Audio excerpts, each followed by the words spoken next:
Pokoke kula warai iki sampeyan nak ketemu Allah ben selamat niku kula jamin lah. Nah ilmu kula niku orisinil. Allah niku gada adat, gada sunnah lah dalam bahasa Quran. Perkara iku ana alamate. Dadi misale ana mendung alamate napa udan. Terus Allah niku nggih damel sistem.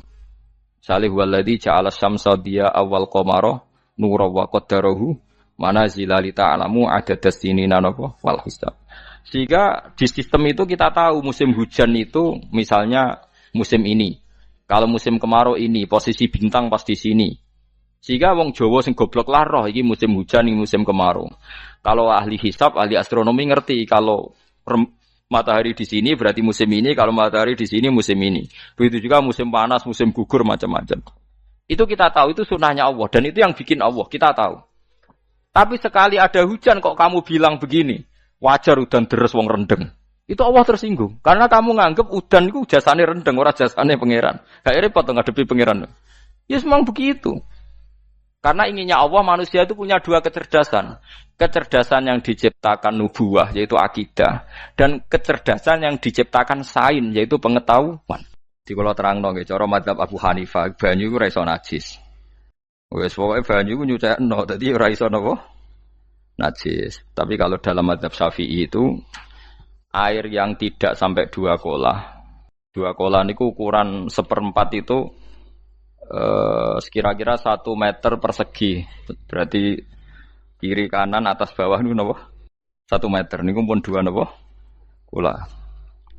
Niku nak cara Imam Syafi'i jika air sebelum 2 kula itu kena najis sedikit rubah atau tidak rubah najis, nggih. Tapi kalau terlalu banyak meskipun kena macam-macam tidak napa? Tidak najis. Terus ila mata ghayyara kecuali yang rubah. Di misalnya ada limbah, ada kubangan besar gitu yang beribu-ribu liter, tapi kok warnanya sudah warna coklat, ya kayak tinja macam-macam itu dihukumin apa? Najis.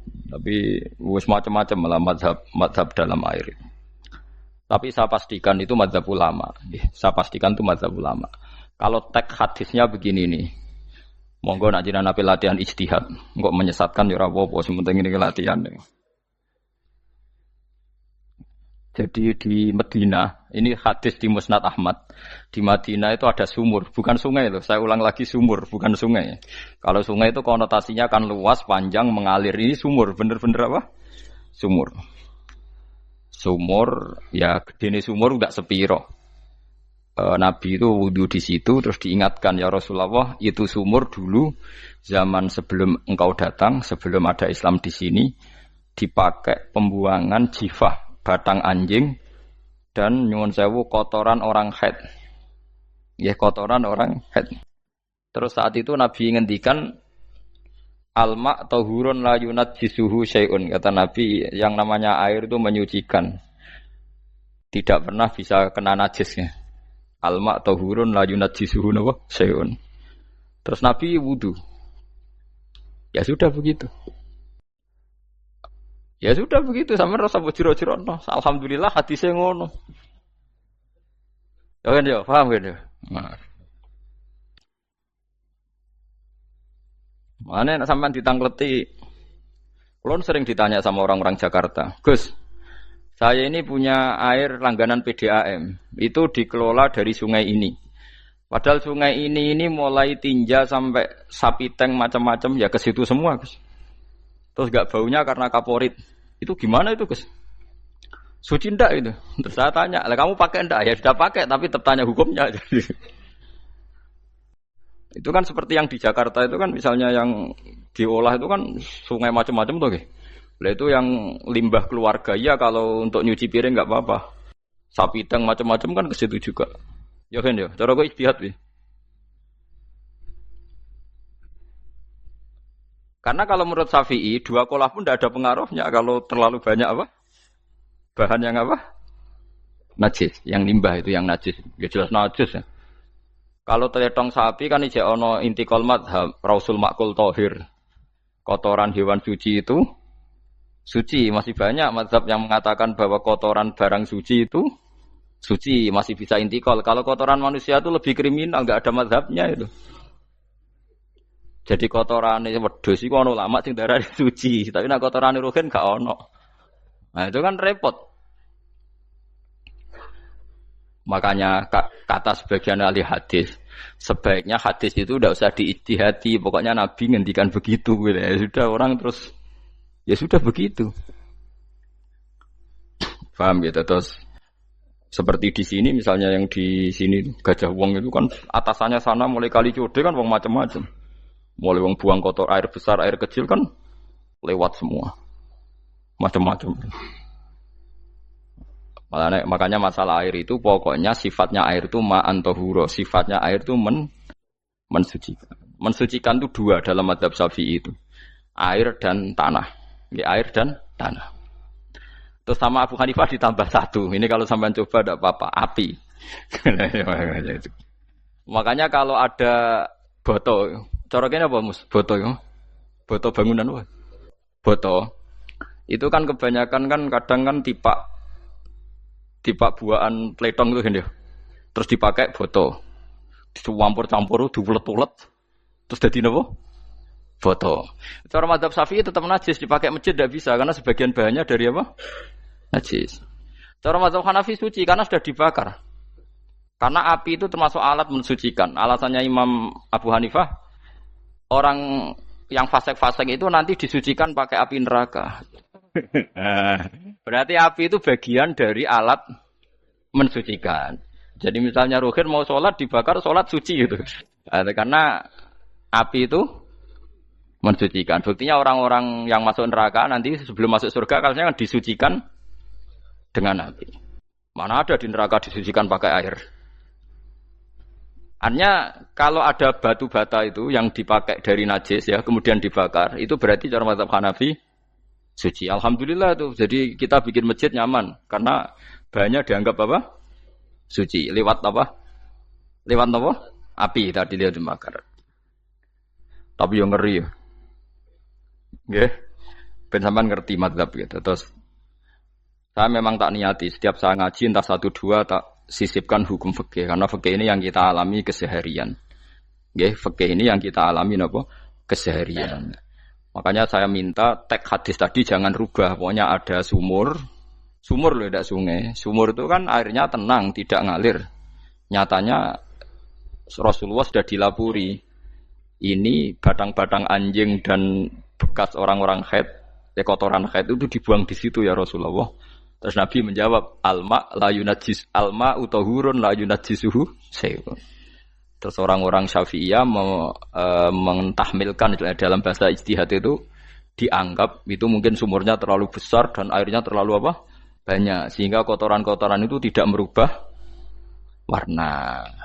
Tapi kata yang lain-lain masa yang bener aja gitu, masa banyu diam dimasuki kotoran gitu tidak apa? Rubah. Nah itu ya itulah ijtihad. Ijtihad itu ya. Ijtihad itu guyonannya kan gitu. Pendapat saya benar mungkin salah, pendapat Anda salah mungkin apa? Benar. Karena ya sama-sama mirip-mirip itu untuk menganalisis itu. Yang jelas Allah mensifati air itu ma'an tahura, bahwa air itu punya sifat dasar mensucikan. Kaya nek cara kula niku asal tidak terlalu ketok najis ngoten niku. Kaya pad PDAM ngoten niku. Enggak gak ambu taek terus gak ambu apa nek suci wonten mawon. Dan takoki tapi kan asal usulnya di sana najis gini. Asal usul barang kok repot. Kulo sering dibantai tiang-tiang sing terlalu napa was-was. Tapi jelas saya tahu sendiri. Sapi teng itu ngalir ke sungai gini-gini saya tahu sendiri. Tak jawab, saya juga tahu sendiri dari langit itu langsung air turun. Jadi artinya kalau dia melihat sisi najis ke sapi teng, melihat sisi dari gunung Merapi dari langit kan langsung turun. Jadi kalau eling najis ya, tak eling suci ini kan saya gitu. Dia ngilingi yang sisi najisnya dari apa? Limbah apa? Keluarga. Wa anzalna minas sama'i ma'an tahura. Air itu mensucikan. Nah, terus kedua masalah fikih yang saya jelaskan di sini, tahur itu sifat mubalaghah dalam madhab selain Syafi'i. Saya ulang lagi ya. Kula warai lugat ke. Kalau orang biasa terima kasih disebut syakir, disebut apa? Syakir. Kalau terlalu banyak terima kasih disebut apa? Syakur. Kalau kadang memaafkan disebut ghafir, orang yang memaafkan. Kalau sering memaafkan disebut ghafur. Jadi dalam disiplin lughat, kalau wazan fa'ul itu berarti menunjukkan terulang-ulang. Paham nggih Fuad? Apa? Terulang-ulang. Sehingga mazhab selain Syafi'i mengatakan air satu ciduk kan ya. Dipakai wudu, setelah itu mustakmalnya dipakai lagi boleh. Mustakmalnya dipakai lagi boleh. Alasannya fa'ul itu mubalaghah gitu loh. Jadi sesuatu yang terulang. Paham ya? Saya ulang lagi ya. Tohur itu kan wazannya fa'ulan. Tohuran berarti wazannya fa'ulan. Fa'ulan itu berarti ikut wazan mubalaghah. Kalau ghafir mengampuni, kalau ghafur sering mengampuni. Syakir terima kasih. Kalau syakur sering terima kasih. Berarti kalau tohir suci, kalau tohur sering mensucikan. Nah, makanya selain Syafi'i mengatakan air asal suci mensucikan dipakai berkali-kali tetap suci mensucikan. Artinya ada mustakmal, ya, ada apa?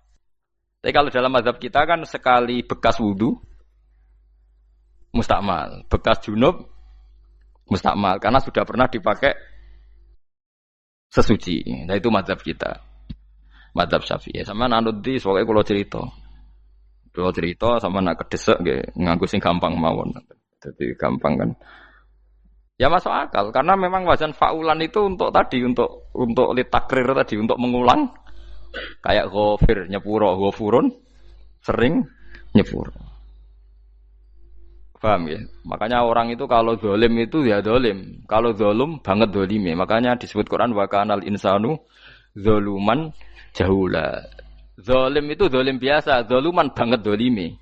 Jahil itu goblok biasa, jahulan banget gobloke. Berarti kalau tohuron banget nyuciin berarti diulang-ulang. Makanya mazhab lain mengatakan air itu tidak ada mustakmal. Dan saya kadang ya intikal mazhab begitu. Nah intikal gimana? Coba kalau di hotel itu mustakmal. Hotel itu kan kotaannya cilik tuh kan. Tahu nggak hotel mari ruhen. Kotaannya cilik. Terus kalau kita misalnya junub atau apa pakai ciduk itu kan tetap nyiprat temus. Nyiprat kena banyu di kotak yang cilik. Jadi kalau gak intikal mazhab pusing kan kita. Iya kan? Terus kemudian intikal lah suci guys. Takoki pangeran, kok mbok bolak-balik intikal mazhab Gusti. Jare sapa jare Gus Pak ngono takoki. Lah kowe muni kowe kok takoki malah pusing. Kayak Mbah Khalil Bangkalan itu. Kalau nalkin mayit itu masyhur Mbah Khalil Bangkalan. Tidak nalkin mayit itu. Yo kan yo, aku sibuk urusanku akeh. Takoki malaikat ngenteni Mbah Khalil. Tinggal mire. Sing ngono tok. Nalkin meneh. Yo jiyo, soe nak takoki malaikat marbuka manabiuka ngenteni ketuane. Maksudnya ngenteni dekne. Ya sudah ditinggalin. Ya orang ditakoki wong dekne orang kabudut. Pokoke diwarai kabeh. Nah, terakhir beliau rodok modern. Ngenteni ketua rombongan jadi nanti yang jawab itu ketua rombongan. Tapi aja tiru kan ngomong takoki malaikat ngentosi Gus Pak. Aku teko tutuki mawon Gusti. Tuan. Yakin muga rukin ngomong ngoten kula ngomong bukan nangkir. Kamu tahu kan tugas standar Anda apa? Ya tugas standare mung nangkir nutuki Gus. Biasa wae. Biasa nutuki takkan apa? Nah itu mungkin bagian guyone wali ku jek mungkin. Kadang orang itu engkar ndak bisa. Yaitu tadi piye wae resmi teknya Allah tu yaumana kullu unasim bi imamihim. Nanti manusia dipanggil itu per ketuanya. Bukan per individu kesuwen. Jadi ada teori itu yang mungkin benar. Ya, teori itu yang mungkin benar karena kita nanti di mahsyar juga dipanggil ketuanya dulu. Jadi ya ma'asyarus syafi'iyah. Terus Imam Syafi'i disuruh maju ya ma'asyarul malikiyah.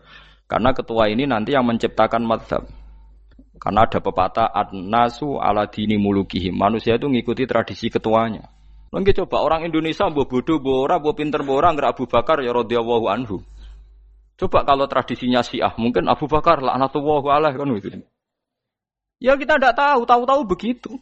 Akhirnya kita ketiban apik karena menghormati apa? Sahabat. Artinya ketua itu penting, menciptakan suasana ketua itu penting. Coba kalau tanpa ketua, mungkin kita tidak punya tradisi. Makanya dipanggil itu ketuanya. Paham? Makanya sampean milih ketua itu yang benar. Setidaknya orang ikhlas. Misalnya rapati bener, penting ini ikhlas. Ngeri itu kalau pas sampean dipanggil nunjuk ketua itu, kemudian ketua partai, wah panggil pangeran bingung teman. Ketua sopo nyebut ketua partai. Waduh. Ketua partai dia celuk pangeran Melayu. Wah ngadepi pangeran meriang tetep. Paham gitu. Jadi nanti sampean itu ditanya itu lewat nopo? Lewat nopo ketua. Terus ketua nanti itu ngecek ada nur yang dipakai alamat dia ngikutin tidak.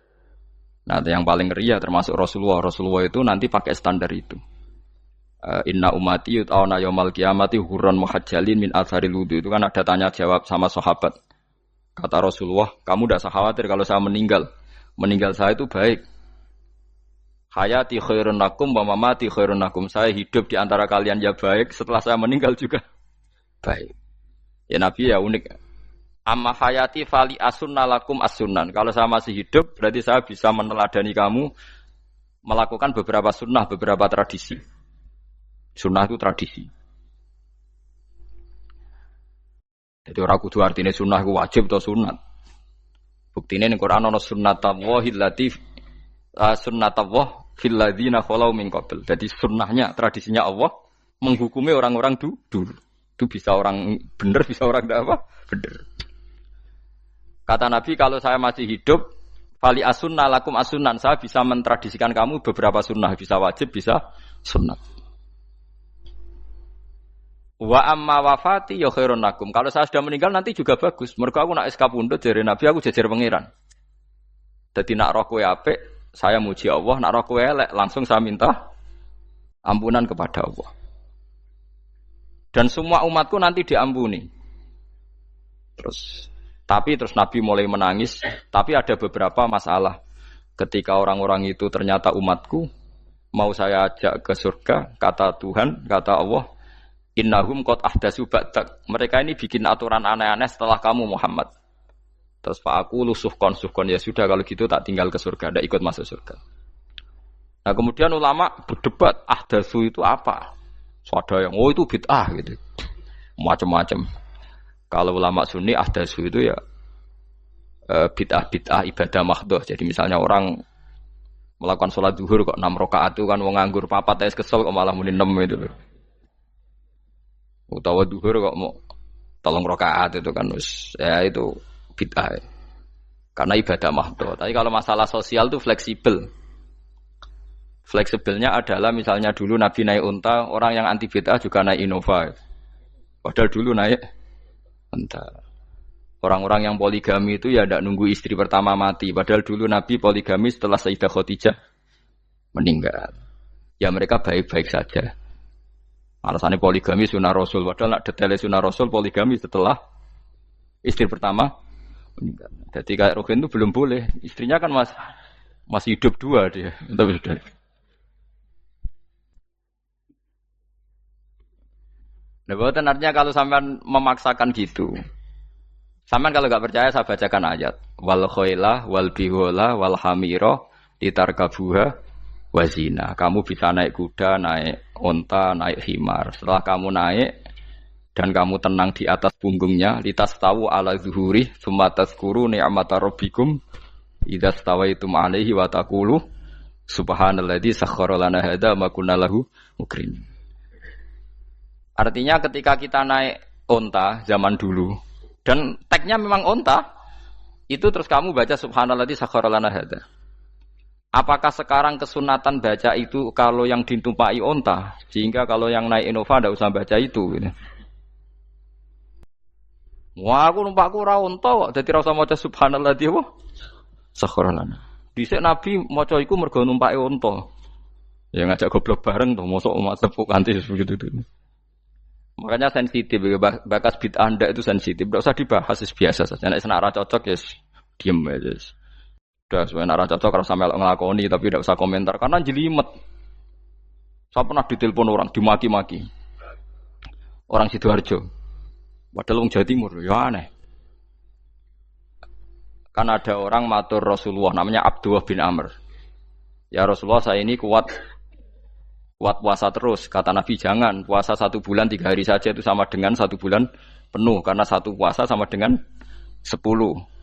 Masih balelo terus termasuk menyangkut Quran.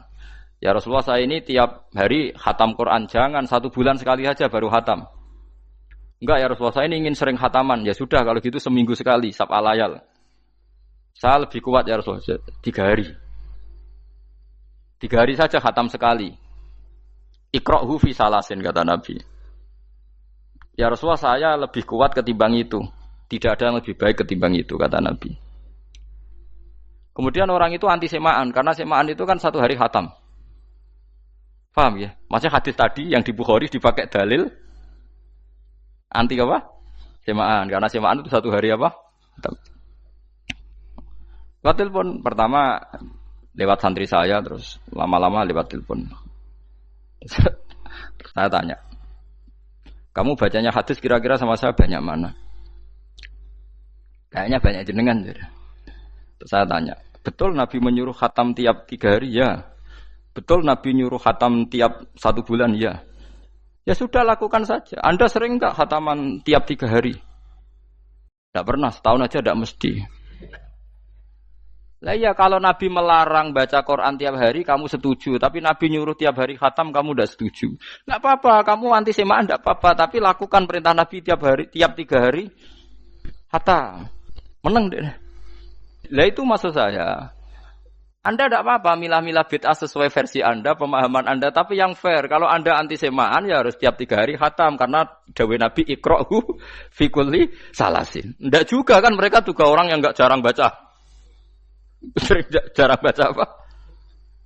Lah itu enggak fairnya di situ. Makanya dia biasa mawon. Cuman semaan hafal Quran wis semaan. Nah hafal Quran ya wiridan, malah lucu to hafal Quran kok semaan. Ya yes, ngono ae hafal ya nyemak kan, kok kesel dimulai. Jadi bang nyemak sampai gremeng. Bariku mangan entek akeh kan malah lucu. Wong nyemak yo udah kurang ajar. Jajal kok nyemak ki delok ngarep mbek guri tok, agar kebar ya wis. Aku seru kelakuane wong nyemak. Kan dekne ra hafal kan yo. Biasane nyegat guri to. Oh, agar gurine kembar pojok. Wis. Mau agar gurine pojok kembar. Ya sing semaan akhire pinter sing maca kembar gurine. Paham gitu terus wau gitu tohuron gitu tak latih memahami Quran secara luwat. Quran bagaimanapun bilisanin arabiyyin mubin. Ada ulama yang berpendapat tohir itu dimubalaghahkan tohur seperti ghafir, ghafur, syakir, syakur. Sebab itu menurut mazhab ini tidak ada air apa musta'mal. Tapi kita biasa mazhab Syafi'iyah apa? Ada apa? Ada musta'mal. Itu masalah-masalah ijtihadiyah, ini masalah-masalah ijtihadiyah. Kalau masalah ijtihadiyah tadi pendapat saya benar, mungkin salah.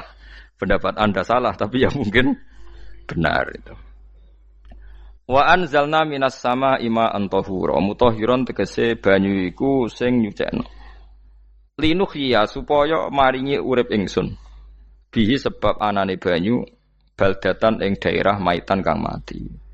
Jadi istilah resmine pangeran yo, aku nak nguripno bumi iku yo nganggo lantaran banyu. Dadi aja mbok soal pangeran kok butuh lantaran. Waduh repot. Mung Qur'ane pangeran dhewe istilahno aku nak nguripno bumi lewat lantaran banyu. Ya rasa mbok jurok-jurokno. Pangeran kok butuh lantaran. Ndak usah lantaran lah yo iso, tapi nek Allah nganggo lantaran yo oleh, yo aja terus Allah kok nganggo wasilah. Wah yo malah kacau. Ora usah ngono-ngono, ora usah mikir. Pokoke Qur'an diwaca ora usah dipikir, pun iman nonton mawon kok repot. Iman kok napa? Kok repot. Linuh ya supaya ngurip-ngurip sapa ingsun bi sebab banyu. Baldatan ing negara atau daerah maitan kang mati. Jadi sampean jangan mengatakan kalau Allah untuk menghidupkan bumi butuh air ya keliru. Allah itu tidak butuh apa-apa, nggih. Allah itu tidak butuh apa-apa. Tapi kalau Allah punya sunnah, punya adat menghidupkan bumi itu pakai air, ya Allah jangan kamu atur. Kira pangeran kok ngatur. Itu kan ada cerita di kitab-kitab itu termasuk di Ihya itu. Nabi Musa itu sok dekat Allah. Jadi enggak mau mimik obat. Membuktikan bahwa Allah itu tidak butuh wasilah. Aqaqir itu maknanya obat-obatan yang dari herbal itu bahasa Arabnya apa? Al-aqaqir. Dia setiap konsultasi sama dokter disuruh minum herbal itu. Enggak mau dia. Enggak, saya akan disembuhkan Allah langsung, enggak usah lewat obat apa herbal katanya. Tiap dokter ditanya jawabannya sama. Oh, dokter goblok. Kamu belum tahu ya kalau Allah itu tidak butuh wasilah. Malah marah-marah dia tuh. Akhirnya dia konsultasi langsung ke Tuhan. Apa betul ya Allah saya butuh minum akokir? Terus, lah kata dokter gimana? Karena herbal itu fungsinya gini-gini. Terus, saya Musa, sing gawe fungsi herbal ngono iku sapa? Nggih jenengan. Lah yo aku gawe fungsine ngono kowe ngombe kok ora gelem. Sing gawe iku ya aku. Jadi sing gawe bodrek ku nak kowe ngeluh, bodrek mandi sing gawe ku ya pangeran, rumangsamu sapa? Sing gawe ruhe nak bar kelon lega ya pangeran. Mangsamu sapa? Omane bojone ayu kan. Ah, sing wis pangeran ora usah aku isin gengsi, ora usah ngono. Lha muni elek dibanding bojone ning swarga, nek ning donya ya ayu, nguruhin ya diselera kok udarane. Paham gitu terus itu masalah yang enggak akan selesai ila yaumil qiyamah. Jadi ada cara pandang langsung Allah itu ya bisa. Tapi misalnya ada sunnatullah ya jangan kamu tentang. Termasuk Nabi Musa akhirnya Nabi Musa mau minum. Setelah minum sembuh. Terus ketika sembuh diberitahu Allah, memangnya kenapa kalau minum obat itu? Obat itu ada khasiatnya yang bikin juga Allah. Kok kamu hindari itu alasannya apa? Wong yang bikin juga Allah. Makanya kalau kamu percaya wasilah, kalau terpaksa percaya, kamu harus yakin bahwa nomor satu adalah Allah Subhanahu wa Ta'ala. Kalau kamu takut orang itu syirik, ya gak apa-apa, kamu lawan, harus kamu lawan. Memang selera kamu begitu. Kamu harus tidak usah ikut pakai, wong kamu khawatir, tidak apa-apa. Jadi sing khawatir syirik, ora usah nganggo ali-ali, ora usah nganggo ake. Tapi sing seneng dagangan, ya nganggo. Ora usah jimat-jimatan, ini niati napa? Booming ngoten mawon niati dagangan. Kulo nu diakek larang sedurunge rame-rame akek. Barang akek kerame terus mboten kula nggo. Wah, darani murah repot. Nggih kula mboten sombong. Dulu akeknya bapak itu zaman Bapak Sugeng tuh pernah ditawar ditukar mobil. Zaman itu mobilnya seharga 60 juta. Dan itu wasiat bapak untuk saya. Saudara saya sepakat itu untuk saya. Dulu kadang-kadang tak pakai. Setelah akek booming terus dikira ini yang gelondongan berapa kilo. 25.000 muruah camah cara Jawa camah tidak pernah tak pakai. Saya yakin ikut turun itu aki-aki yang mahal itu karena dikira yang produk ya yang masal itu yang itu. Paham gitu terus sampean biar tahu duduk perkara ini. Jadi tohur ya tohuron itu sifat mubalaghah. Tapi kalau dalam mazhab Syafi'i tohur itu ismul alat. Jadi tidak maknanya mengulang-ulang sehingga Imam Syafi'i tidak membolehkan wudu pakai air apa? Mustamal. Lah menurut hadis kayaknya benar Imam Syafi'i secara lahir. Karena Nabi ngendikan sisa air wudu itu membawa dosa Anda. Kata Nabi, jika seseorang wudu maka kotorannya keluar dari ajfan, dari telapuk mata, dari apa sampai keluar dari mimbaini adzofirih, sampai keluar dari bawah-bawah apa? Kuku. Sehingga kalau air ini sudah membawa kotoran dosa Anda, berarti air ini kan sudah menjadi air kotor. Andai kan Anda mukasyafah, maka air ini sudah penuh dengan kotoran. Enggak mungkin air yang sudah penuh kotoran dipakai wudu lagi. Itu cara berpikir Imam Syafi'i. Ya sama ikut mana ya? Ya gampang kan kalau keadaan normal ya ikut Syafi'i, kalau air banyak, kalau tidak normal ya ikut mazhab yang lain. Kan gampang. Gitu aja kok repot tuh. Ya itu pentingnya orang ngaji ya di situ tuh harus banyak pilihan. HP kartune loro masa madzhab mesti tok. Nah, itu gitu. Ya pokoknya gitu. Kalau yang percaya wasilah ya pakai istilah pangeran linuhyabi baldatam maita ada kata bihi. Allah menghidupkan bumi itu dengan pelantaraan air padahal Allah tidak butuh perantaraan. Tapi yang anti ya enggak apa-apa. Memang yang percaya wasilah itu ya bahaya juga. Ya yes, pokoknya yes. Sudah pakai 2 kartu apa susahnya tuh. Ya enggak apa-apa. Asal ada ilmunya. Ya, tidak karena emosi. Memang ada apa? Ada ilmunya. Linuh ya bihi baldatam maita. Wanus qiyahu. Lan nyirami ingsun yastawi podo baldatam maita bitakhfif lan takhfif maita maksudnya buatan mayita tapi napa maita yastawi podo fi ing dalam dawa maita napa al mudzakkar muannas lan muannas zakarahu mudzakkarna sapa Allah taala hu ing dawa maitan bi tibaril makani kelawan diitung tempat. Maksudnya maitan. Wanus kiyahu meniku masalah nahwu. Lan nyiramno ingsun hu ing banyu ilma ategese banyu mimma sing perkara kholakna kang wis gawe ingsun. Ingsun gawe siraman aman ing pira-pira raja kaya kewan. Ibilan tegese unta wa bakaronan sapi wa namanan wedhus. Wa anasiya lan pira-pira manusa kafiron kang akeh.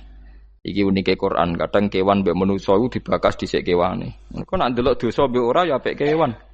Tapi nek ndelok diakal mbek ora ya apik manusa, tapi nek didelok manusa mbek kewan iku dosa ndi?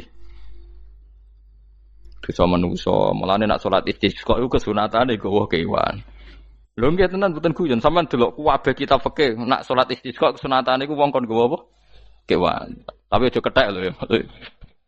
Contohnya ngono iku ya kaya wedhus sapi, ngotos kaya kethek ula bulus wah, malaikate bingung wah.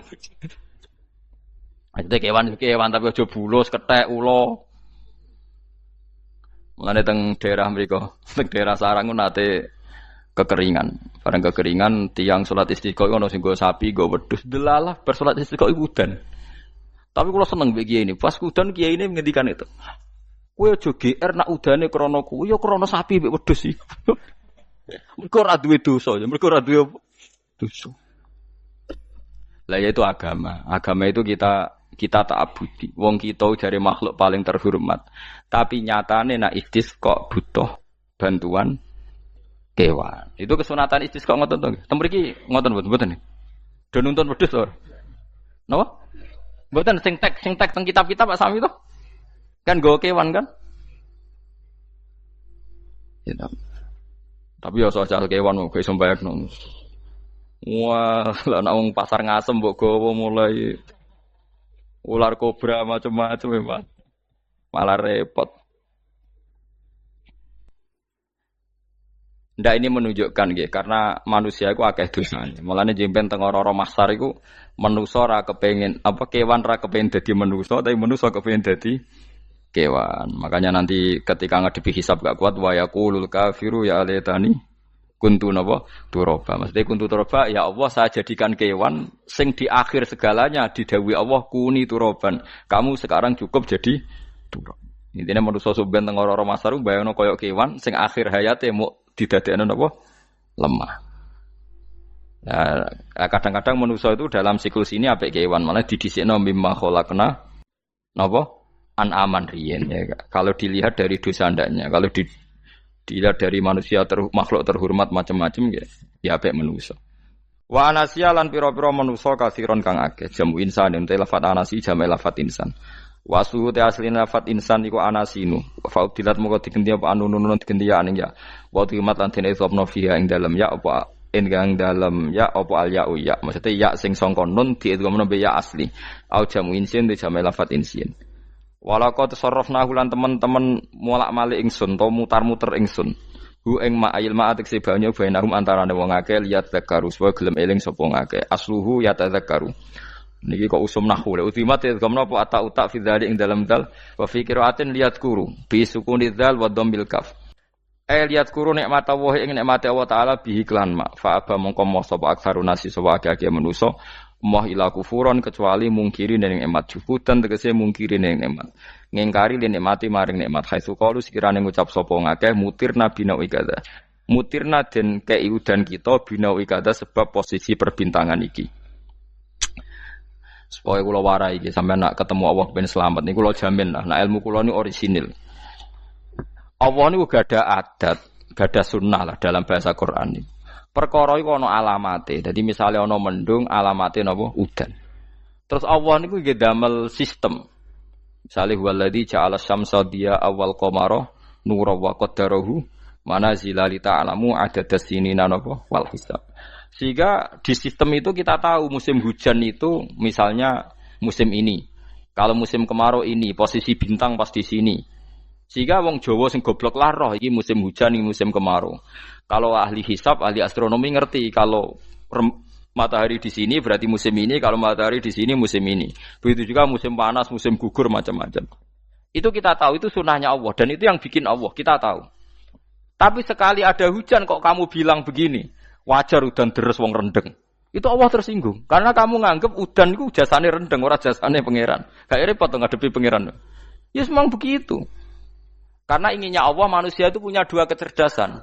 Kecerdasan yang diciptakan nubuwah yaitu akidah dan kecerdasan yang diciptakan sains yaitu pengetahuan. Itu inginnya Allah. Jika menyangkut hisab dan ru'yah yang diperdebatkan oleh Muhammadiyah itu sebetulnya juga masalah sepele. Masalah sepele itu begini. Siapa sih yang mungkiri hisab? Wong hisab itu ya nasib pangeran li ta'lamu adadasinina wal hisab. Siapa sih yang mungkiri ru'yah? Wong ru'yah itu hadisnya sahih. Yasumu li ru'yati wa aftiru li ru'yati. Fa in humma 'alaikum fa akmilu iddata sa'ban salasina yauman. Jika kamu ragu ya ikmal. Ikmal itu menjadi 30 hari. Sekarang sampean saya tanya, ikmal 30 hari itu dari hisab apa ru'yah? Hisab kan namanya ikmal itu pakai saiki wis 29, nek kepen ikmal 30. Lho ikmal itu ru'yah ta hisab? Hisab.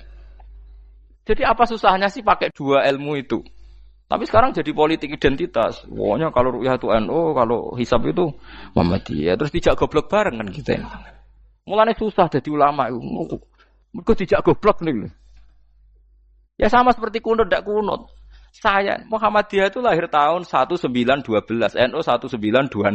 Orang tahu semua sebelum itu zaman Madzhabul Arba'ah Abu Hanifah itu ndak kunut. Imam Syafi'i kunut. Terus kamu bilang Syafi'i NU, Abu Hanifah Muhammadiyah. Memangnya Imam Syafi'i tahu Rois Am?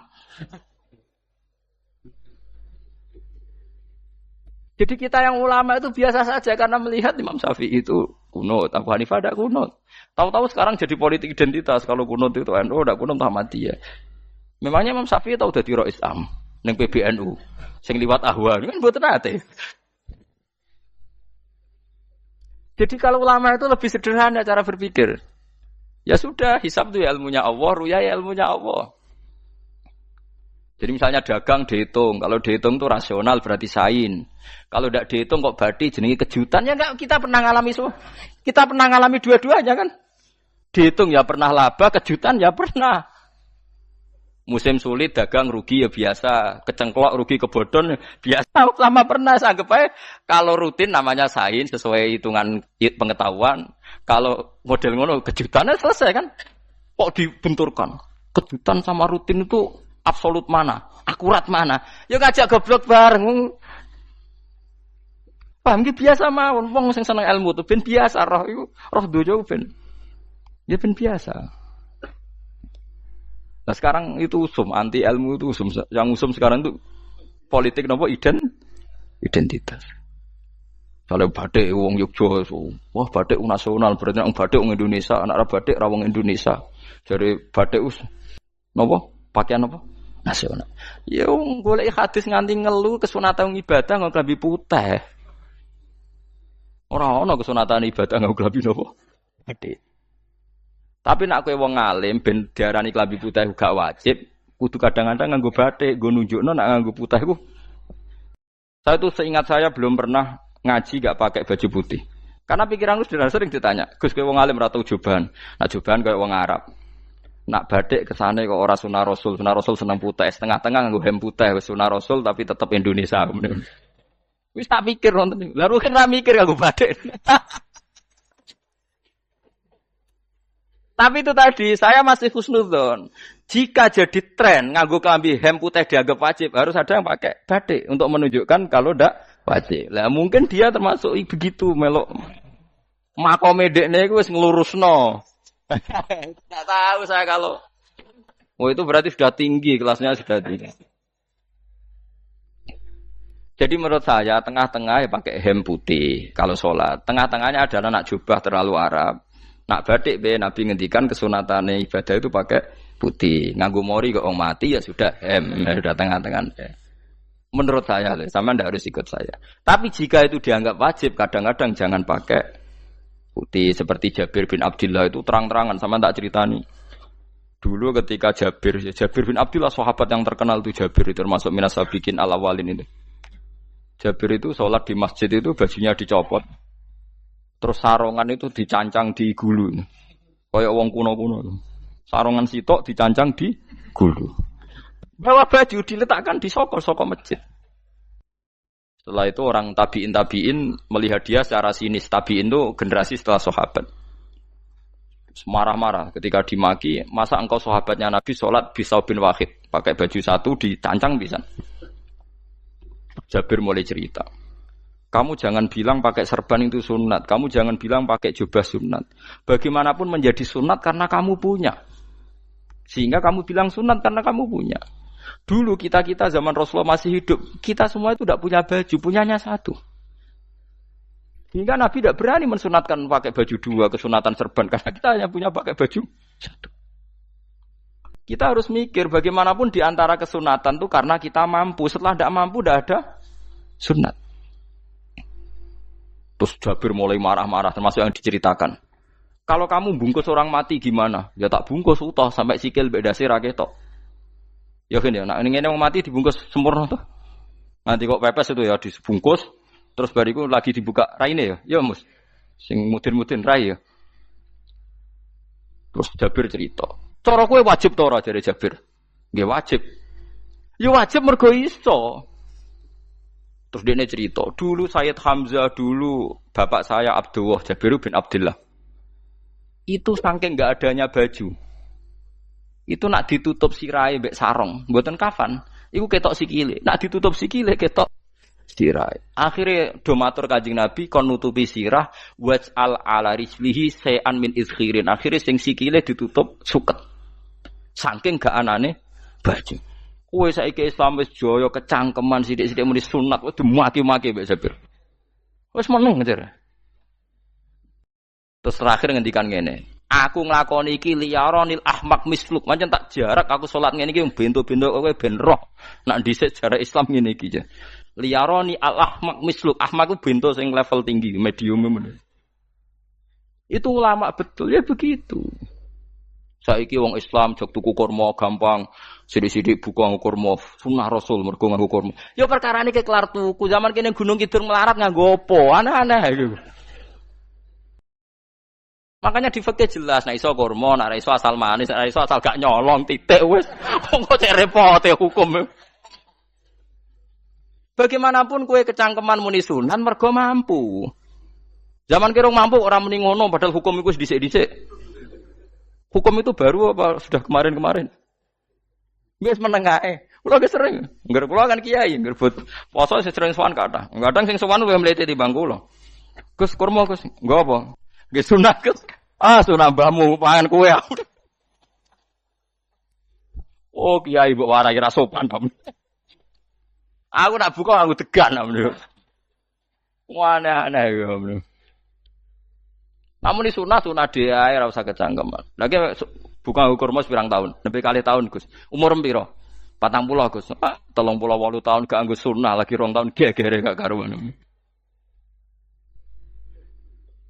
Biasa saja. Dulu Nabi itu ya biasa. Nabi kalau zaman ngendikan yang ngeper sampai 4 kali.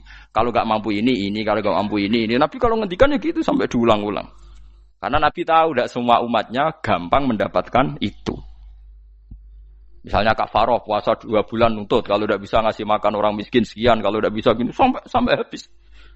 Kulo ma'rufin sedekah, kalau tidak bisa ya Rasulullah firsana satin, sampai ludus gak usah sikit tamrotin. Kalau gak bisa fabi kalimatin thayyibah, cangkem sing apik. Nek ra iso sementing aja merengut. Terakhir walau bitol qatin apa? Wajin. Itu lama mewarisi sekian kebaikan yang diajarkan Nabi, tidak terus dipatenkan satu ngel-ngel wong akeh. Kono apa ngekek kurma kok khutbah bareng sumber. Wes pangan dhewe entekno. Ya ana sing sabar, wes kula tobat Gus mun mboten ngomong-ngomong ngono ya.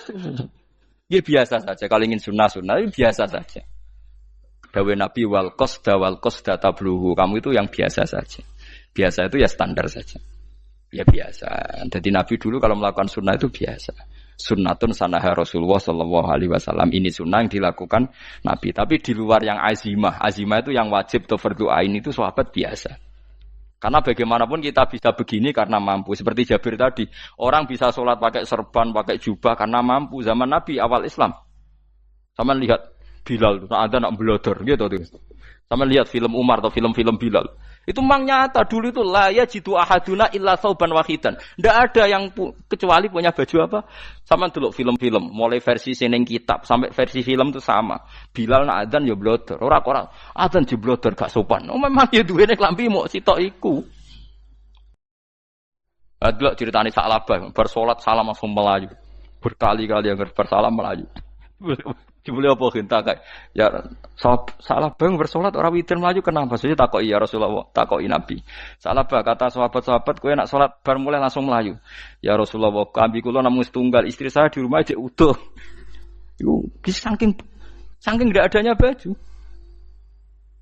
Nah, saiki nang sunatno kon. Ya begitu. Makanya ketika Sayyidina Umar idza ausa Allah fa ausiu. Nanti kalau sudah jembar ya jembar. Nak lagi ruwet ya ruwet. Ya sudah biasa saja. Paham ya? Jadi kalau suwun misalnya malah yudroku kulu, la yudroku nopo kulu. Kalau tidak bisa semua jangan sama sekali. Jadi misalnya kita tidak bisa jubahan, tidak bisa serbanan mergo wong Arab. Supaya saya ndak keriting jubahan kok tonggo ya guyu. Paham ya? Wah aneh ngono. Kemudian nek ora kaji kok jubahan malah digugat wong akeh. Ya sudah pakai hem putih saja. Yang penting dua semangat sunnah putihnya misalnya. Ya tengah-tengah gitu. Tapi kalau kira-kira dianggap wajib ya kan ganti badai kayak Ruhin itu. Itu makomnya sudah itu tadi. Sudah tinggi sekali. Ya Nabi itu kan misalnya Nabi nyifati rambut yang baik itu yang lurus ngombak gitu. Sifatnya Dajjal itu keriting. Tapi yang keriting ya enggak apa-apa. Bukan berarti wah keriting mirip Dajjal ya enggak gitu. Ya itu kan Allah menunjukkan kekuasaan. Nanti kalau Allah bikin lurus semua dikira enggak mampu bikin yang keriting ya sudah dibikinlah yang keriting. Ya sudah gitu biasa saja buatan berlebihan. Paham gitu. Jadi Nabi itu kalau ngendikan seingat saya ini hafal banyak hadis. Kalau ngendikan tuh sampai berkali-kali. Itu tadi mulai kalau sedekah pakai ini, kalau ndak mau ini sampai mulai firsana satin sambil wedhus ijek larang walau bisik kita mro separone kurma masih kadang ndak mampu fabi kalimatin thayyibah enggak mampu lagi ya soalnya tasaddaku walau bitol qati wajin sedekahlah meskipun dengan ceria. Itu sirinya kenapa saya ngaji guyon karena paling ndak ceria itu happy. Coba kalau saya ngaji merengut meneng terus ketok nyesal terus sing ngaji kan mikir Gus bak kurang apa kita ngaji ku ono sing kurang. Oh, terus yang keduanya nafsir wah paling kurang sangune. Wah jadi repot. Mulane kula ngeten wis tak pikir, mang sampura tak pikir. Guyon kula mek sampean nangis mbon ndi ganjaran akeh ndi. Mergo guyon kula bi ilmen nangis sampean mikir utang. Jadi terakhir sedekah talqati wajhin, wajah yang ceria, yang happy. Kowe iki happy kan yo seneng, paling gak mikir nasibe kan. Kiai iku happy sebenes. Jajal misalnya kayak dikiai kok rogen sumpeng, mau coku karo kukur, bariku angop, bariku kukur meneh. Kan wong mikir, waya tanggale bayar apa piye kredite? Waduh, apa waya ditarik sepeda motor? Kan orang terus menafsirkan macam-macam. Sing elek sing wong alim mulai nafsiri paling tertipe ra iso. Wah, paling elek. Ya nek wong alim kan ana ukur-ukur mesti nek sing suudon kan paling macane bingung terkipe ngono. Ya macam-macam lah sesuai asumsi napa. Jadi kula suwun sama nak dadi kiai nak ra iso sedekah macamnya terakhir ceria. Mergo Nabi ngendikane terakhir tasaddaku walau bitol qati wajhin. Bersedekahlah meskipun dengan keceriaan napa muka atau wajah. Namun kalau itu Nabi diulang-ulang. Jadi kalau ngendikan tuh diulang-ulang. Sekarang tuh orang mau mendorong sunnah Rasul itu satu. Ya berat bagi yang enggak bisa melakukan itu apa? Yang enggak bisa melakukan itu apa? Berat. Jadi dibacalah hadis itu dibaca utuh. Ya bukan kita apa ya sekolah kepingine kabeh umat Nabi itu happy. Mergo selama itu tidak maksiat berarti anut ajaran Kanjeng Nabi Muhammad sallallahu alaihi wasallam. Ma khuyira Rasulullah baina amrayni ilakhtara aisarohuma malam yakun isman. Rasulullah itu tidak pernah disuruh milih dua hal yang berbeda kecuali milih yang paling gampang. Asal itu tidak barang dosa. Itu hadis muttafaq alaih. Ma khuyira Rasulullah baina amrayni ilakhtara napa aisarohuma malam yakun napa isman. Jadi Nabi itu tidak disuruh milih dua hal, mesti milih yang paling gampang asal tidak nopo dosa. Makanya Nabi kalau ditanya, ya Rasulullah, sampai nanti tawaf pakai unta apa ndak? Kesel ndi? Nggih kesel melaku, ya naik unta saja. Makanya Nabi kalau tawaf dulu pakai apa?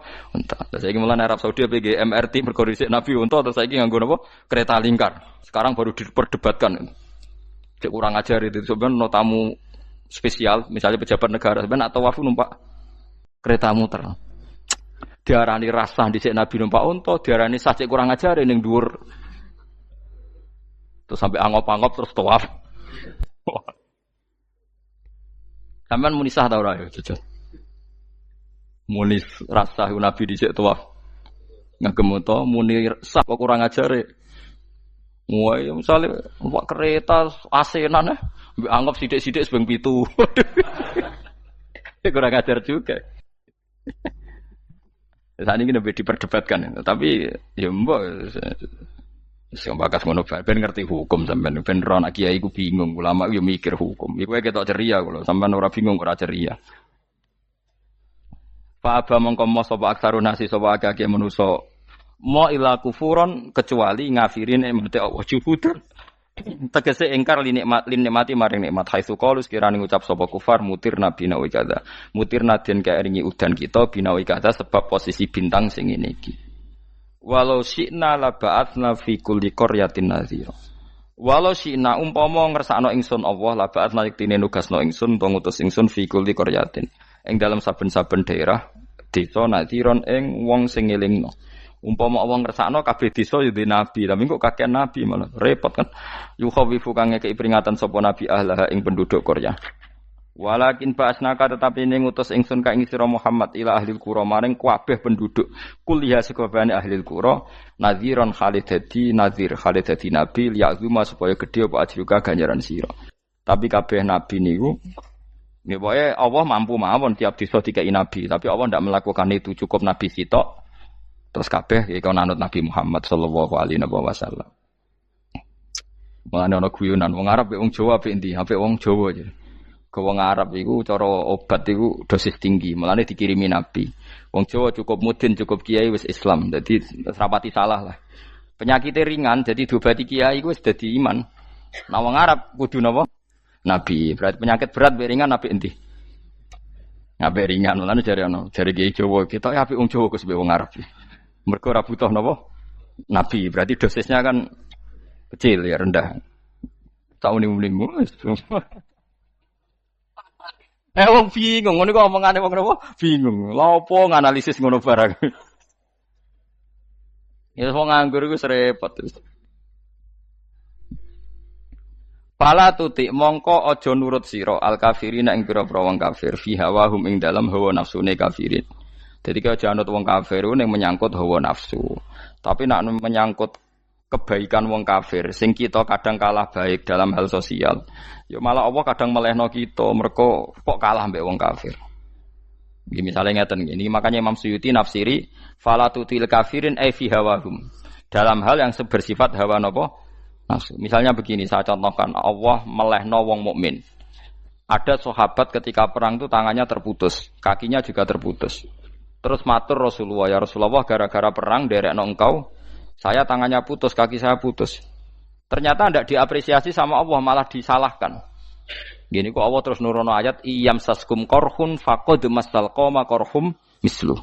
Jika Anda luka karena perang, orang kafir pun luka. Wong kafir wong gento wae wani luka demi kekafiran, kok kuwe wong Islam jare demi Allah ora wani luka. Jika masyhur di kalangan para ulama, nanti setiap kebaikan itu dibandingkan kezaliman. Ya saya ulang lagi, nanti setiap kebaikan itu dibandingkan kezaliman. Misalnya kita jadi kiai ora enak, ora gaji tetap, setepak-tepakan, kadang untuk duit, kadang ora. Enak jadi PNS, gajinya tetap. Nanti kita disalahkan Tuhan. Pedagang narkoba itu gajinya juga enggak tetap. Risikonya tinggi, ditangkap polisi, hukumannya mati, itu saja berani.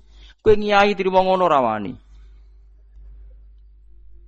Kowe tahajud kanyeben, bengi-bengi tangi tahajud kanyeben. Tukang maling ayam bengi-bengi tangi nyolong.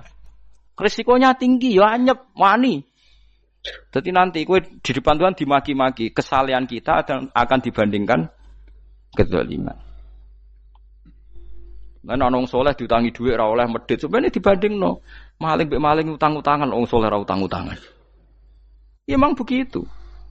Nah itu yang dimaksud ayat intakunu ta'lamuna fa innahum ya'lamuna kama ta'lamun wa tarjuna minallah ma la yarjun. Jika kamu merasa sakit karena berjuang demi agama, orang-orang zalim juga sakit karena kezalimannya. Toh mereka berat.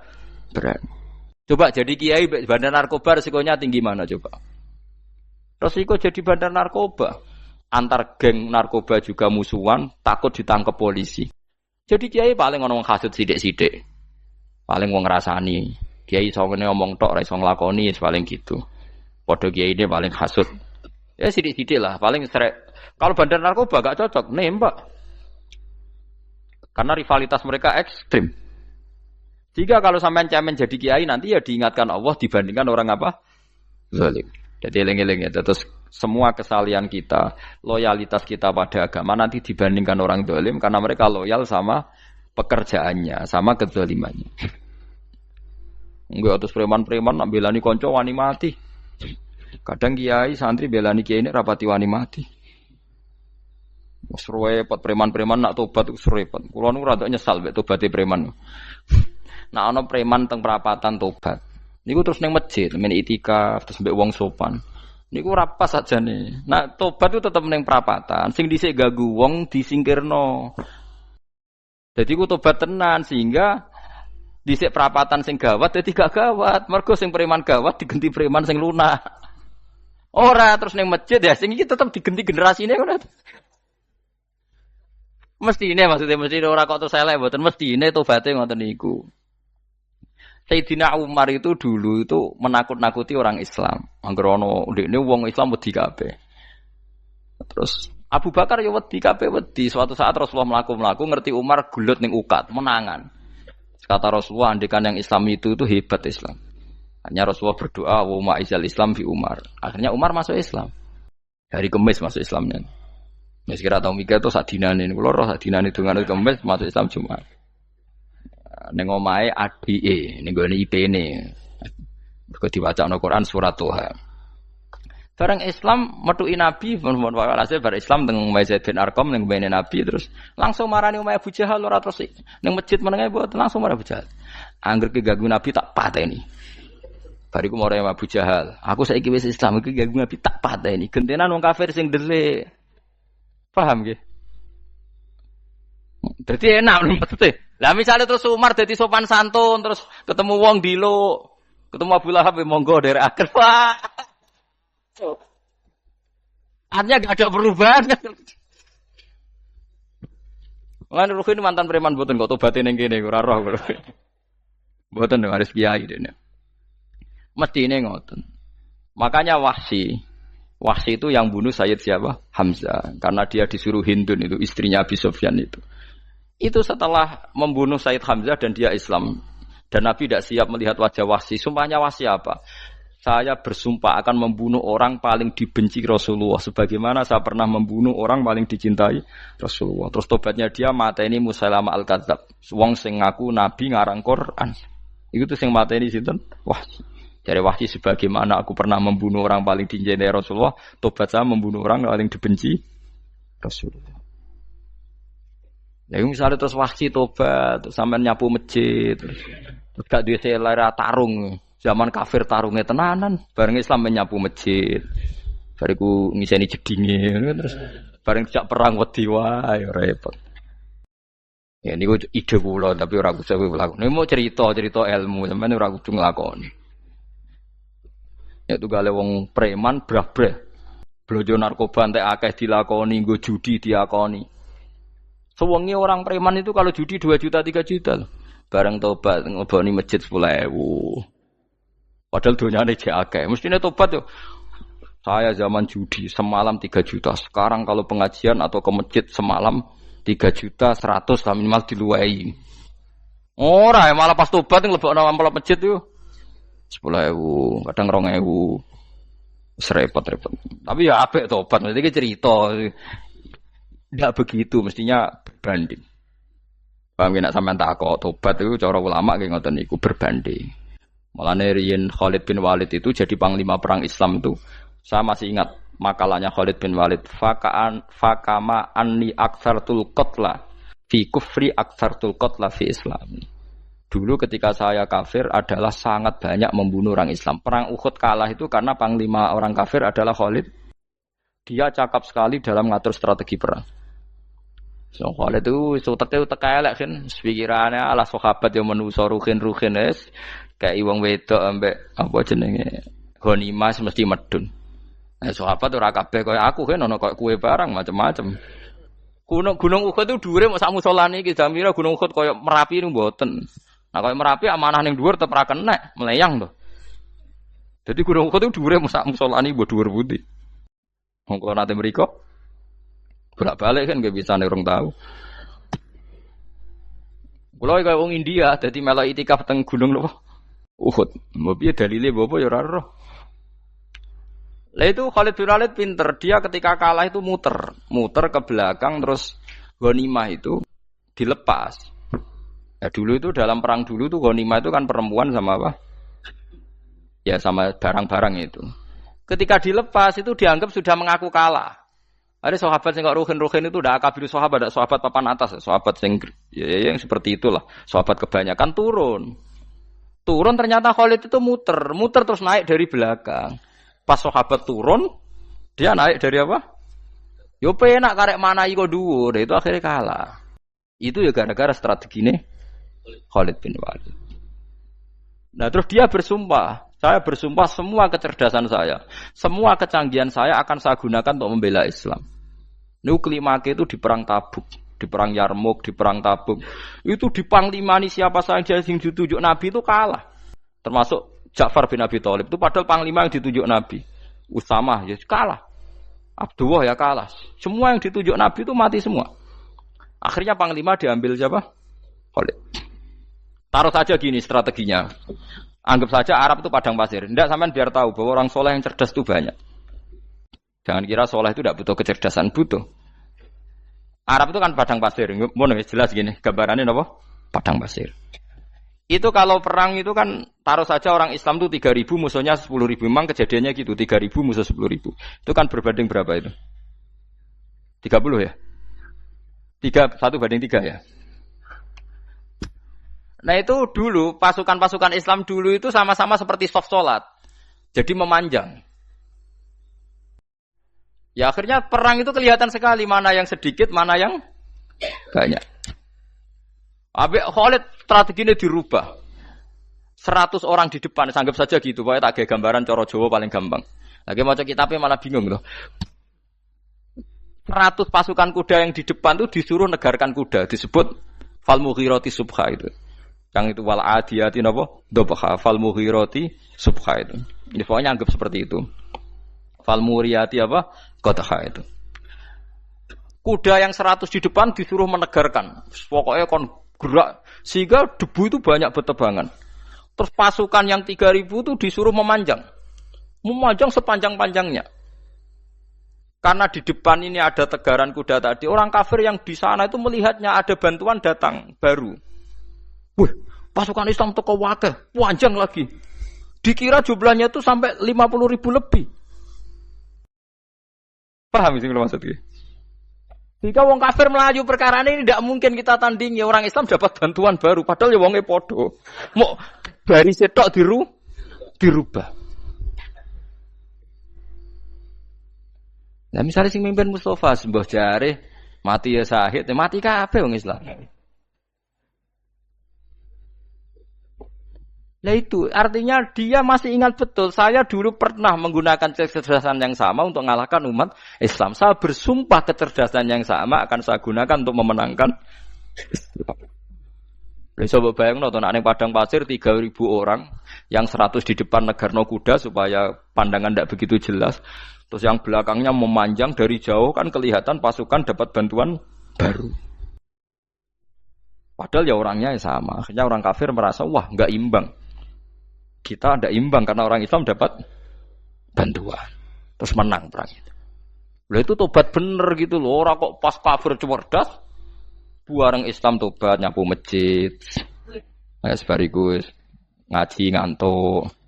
Padahal zaman kafir cerdas, memperdayakan ekonomi nganti sugih bergeder. Bareng Islam terus dunia nentek melarat terus nyapu masjid, bariku sholat qobliyah ba'diyah mulai mbok poso sunat. Ya ndak apa-apa itu tapi sugih tetep kok zaman kafir sugih. Zaman Islam kere, mestinya zaman Islam ya sugih terus kecerdasan dan hartanya untuk liizatil Islam wal muslimin. Mestinya tapi ya enggak apa-apa kalau ada tobat model gitu ya enggak apa-apa. Ojo kok terus dari Gus Pak ngene ku elek ya ora ana jenenge tobat mesti apik tapi enggak fair gitu loh. Maksud zaman nakal serius, zaman tobat sekenanya itu kan fala tuti mongko joto atsira al kafirin ing pira-pira kafir fi hawahum ing dalem selera hawa nafsune wong kafir. Wajahidhum lan merangi sirahum ing kufar.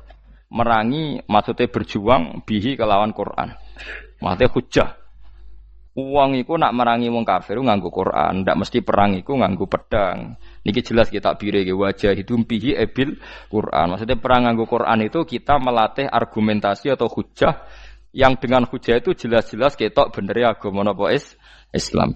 Wajah lan merangi sirahum ing kufar bihi lan Quran ayat Quran itu Quran jihad dan kelawan perang atau kelawan jihad, kelawan berjuang kabiran kang gede.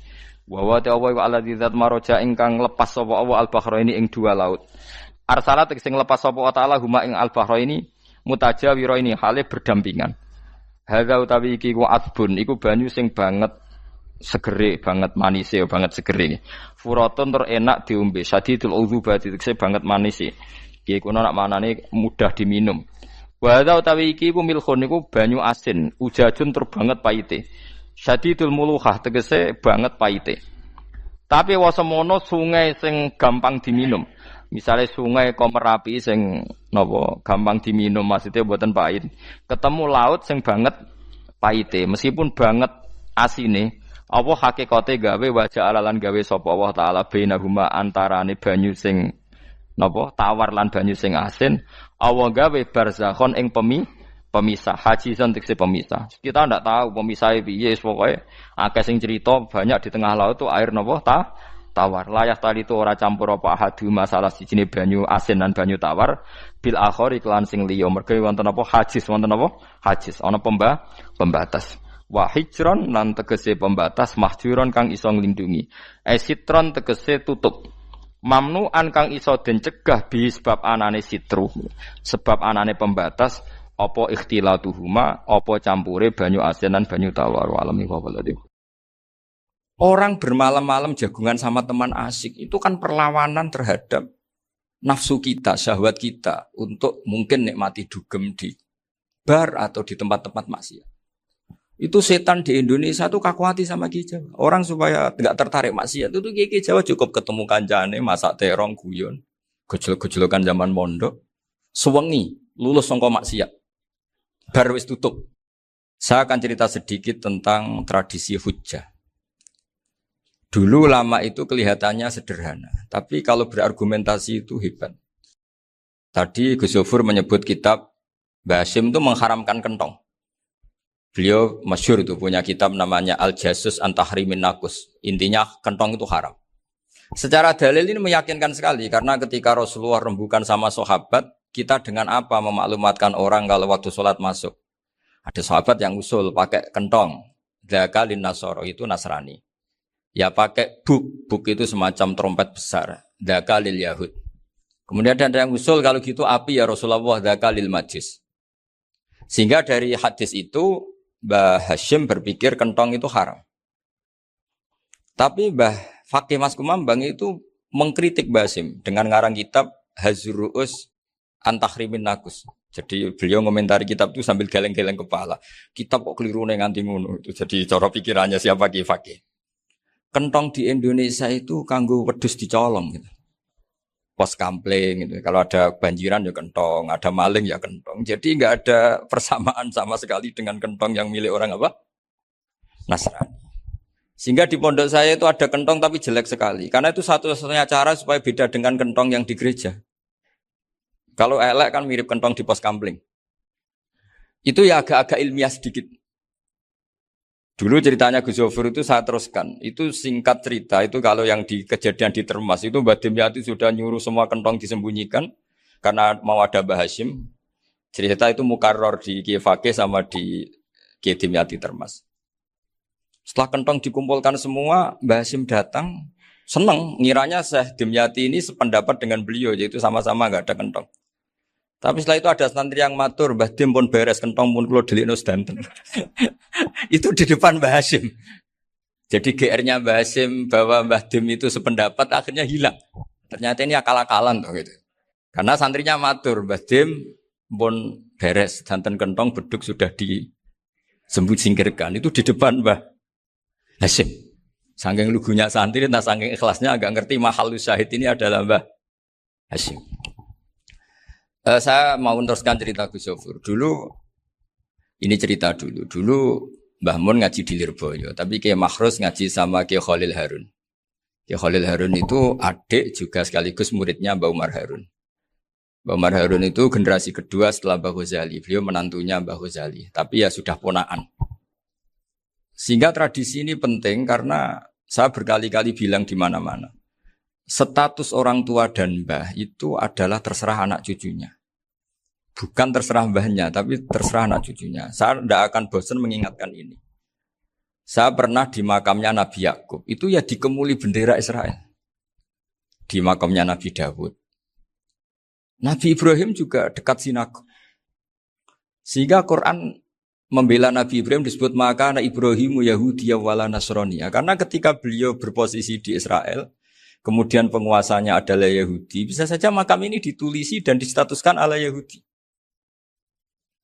Ya seperti Nabi Yakub. Nabi Yakub itu nabi yang kita yakin tentu berkeyakinan beliau orang baik, orang muslim, orang mukmin. Tapi karena di desain mereka ya dikemuli bendera Israel dan disebut Abul Yahud. Karena kita tahu nama lain dari anaknya Nabi Yakub adalah Yahuda bin Yakub bin Ishak bin Ibrahim. Sehingga perasaannya orang Yahudi menjadi Yahudi itu yang ngikuti mbah-mbahnya. Nah khawatir saya ketika buyut-buyut kita kaya, buyut saya itu orang kaya dulu, namanya Badur Rahman. Itu kaya sekali, tanahnya banyak. Dulu cerita Mbah Hasyim ya kaya sekali. Mbah Maksum juga kaya. Mbah Abdul Aziz juga kaya. Karena dulu itu inginnya kiai itu yo ketok sugih lah, gak ngel-ngelo santri. Tapi nanti kalau cucu-cucunya sudah ndak alim, itu ndak dianggap punya tanah itu karena untuk fasilitas santri. Aku tak kedonyan, mbah-mbahku ya kedonyan. Buktinya tanah ombo. Karena dia akan menafsiri sesuai cara berpikir. Makanya sanad keilmuan yang diceritakan Gus Sofir itu harus diulang-ulang. Kalau nggak diulang-ulang, maka kita akan berpikir sendiri untuk menafsirkan Masyayikhon al-Kiram atau Ajdadan al-Kiram. Nah, ini yang bahaya, yang sering Quran mengingatkan. Jadi ada status yang disematkan oleh anak cucu kayak orang Yahuda tadi, Yahuda bin Yakub bin Ishak bin Ibrahim itu menstatuskan mbah-mbahnya yang bernama Ibrahim itu Yahudi. Sampai Quran sendiri yang bela maka anak Ibrahimu Yahudi wala Nasrani. Karena secara geografis sekarang Ibrahim di Israel dan otoritas itu juga milik mereka sehingga mereka bisa masang-masang atribut yang menunjukkan kalau itu Yahudi. Beberapa al-alim al-alamah yang minnah itu sudah wafat dan kadang-kadang zuriyahnya itu tidak kita. Kalau sekarang orang bahasakan kubu sebelah. Akhirnya ya nggak boleh dikholi, nggak boleh diziarah. Terus seakan-akan yaktaduna bi ra'yi, seakan-akan mereka berpendapat dengan pendapat syekh ini padahal enggak. Nah, sehingga tradisi ketersambungan sanad tadi baik secara genetik atau secara asbab itu harus terjaga. Saya beberapa kali banyaklah sering diceritain Mbah Mun. Dulu Mbah Munawir ini cerita ya, Mbah Munawir itu saking senenge kitab, ben santri ini so ngaji kitab. Itu kalau ada alumni Lirboyo, alim disuruh baca muin di sini itu Mbah Munawir ikut. Saking ingin tasjeknya, ingin ngajari santri bahwa ngapal Quran udah hafal tok, tapi yo paham. Dan penggalinya Mbah Munawir itu sampai klimaknya dulu Mbah Zaini itu nate nikah sama Nyai Komariah kalau nggak salah, binti Karim, binti mana. Punya putra Gus Habib, Gus Doha yang diantara putrinya dinikahi Gus Rosin. Terus akhirnya kesampaian juga ketika Mbah Munawir punya mantu alim alamah namanya Mbah Ali Maksum, angsal Nyai Hasyimah. Sampai pondok Kramcak ma'ruf bil ilmi, terutama ilmu sorof dulu karena Mbah Maksum itu komplain, fa'ala ya fulu kok terus fa'lan ya fa'ala ya fulu ya uf'ul gitu kan. Masuk fi'il kok jejerism gitu. Jadi dulu kata Mbah Mun itu ada persaingan ilmu sorof. Sorofnya Mbah Maksum Ali Kuaron sama Mbah Ali Maksum Jogja. Jadi wali antok yang satu Maksum Ali Kuaron, yang satu Ali Maksum. Ya itu dulu saingan ngarang sorof. Nah ini yang menang siapa? Ya terserah duriannya. Kalau duriannya keren ya menang karena terserah yang kampanye. Saya bayangkan adekan Mbah Zubair tidak punya anak sealim Mbah Mun, mungkin kalau Mbah Zubair juga tidak sewow kalau punya putra Mbah Mun. Karena saya berkali-kali bilang kalau dalam syair Arab itu kama takarroma, kadang dilafatkan kama tasyarrofa bi Muhammadin adnanu. Orang berpikir Adnan itu siapa? Itu karena ada Nabi Muhammad SAW. Orang mencari-cari Mbah Mun itu mencari Mbah Zubair karena ada Mbah Mun. Orang mencari Mbah Dahlan karena ada Mbah Zubair. Wong kok alime ngono iku bapake sapa? Wong kok alime ngono iku putune sapa? Tapi kalau kita ini sudah ndak alim, ini orang sudah nggak tertarik nyari-nyari leluhurnya karena dianggap selesai. Jadi yang dengan tanda kutip yang menghabisi mbah-mbahnya itu ya mesti cucunya. Ini mau ngamuk, mau peringatan, tapi ini juga peringatan pada diri saya sendiri. Jadi sehingga zuriyah ini penting. Kenapa para nabi mesti donga zuriyatan thayyibah? Kenapa selalu berpikir tentang zuriyah? Wa ja'alaha kalimatam baqiyatan fi aqibi. Karena zuriyah ini yang nanti bisa menstatuskan leluhurnya. Seperti tadi cerita Mas Maftuh ini tak puji betul. Saya hari ini tidak ingin gojlok supaya kewalian saya tidak tergerus oleh kedoliman. Saya pernah diceritain Gus Zofur, juga sering baca buku tentang Mbah Maksum. Dulu Mbah Maksum kalau wasiat kembali ya gitu. Kamu harus NU dan harus mempertahankan NU. Tapi tidak dengan cara membenci Muhammadiyah.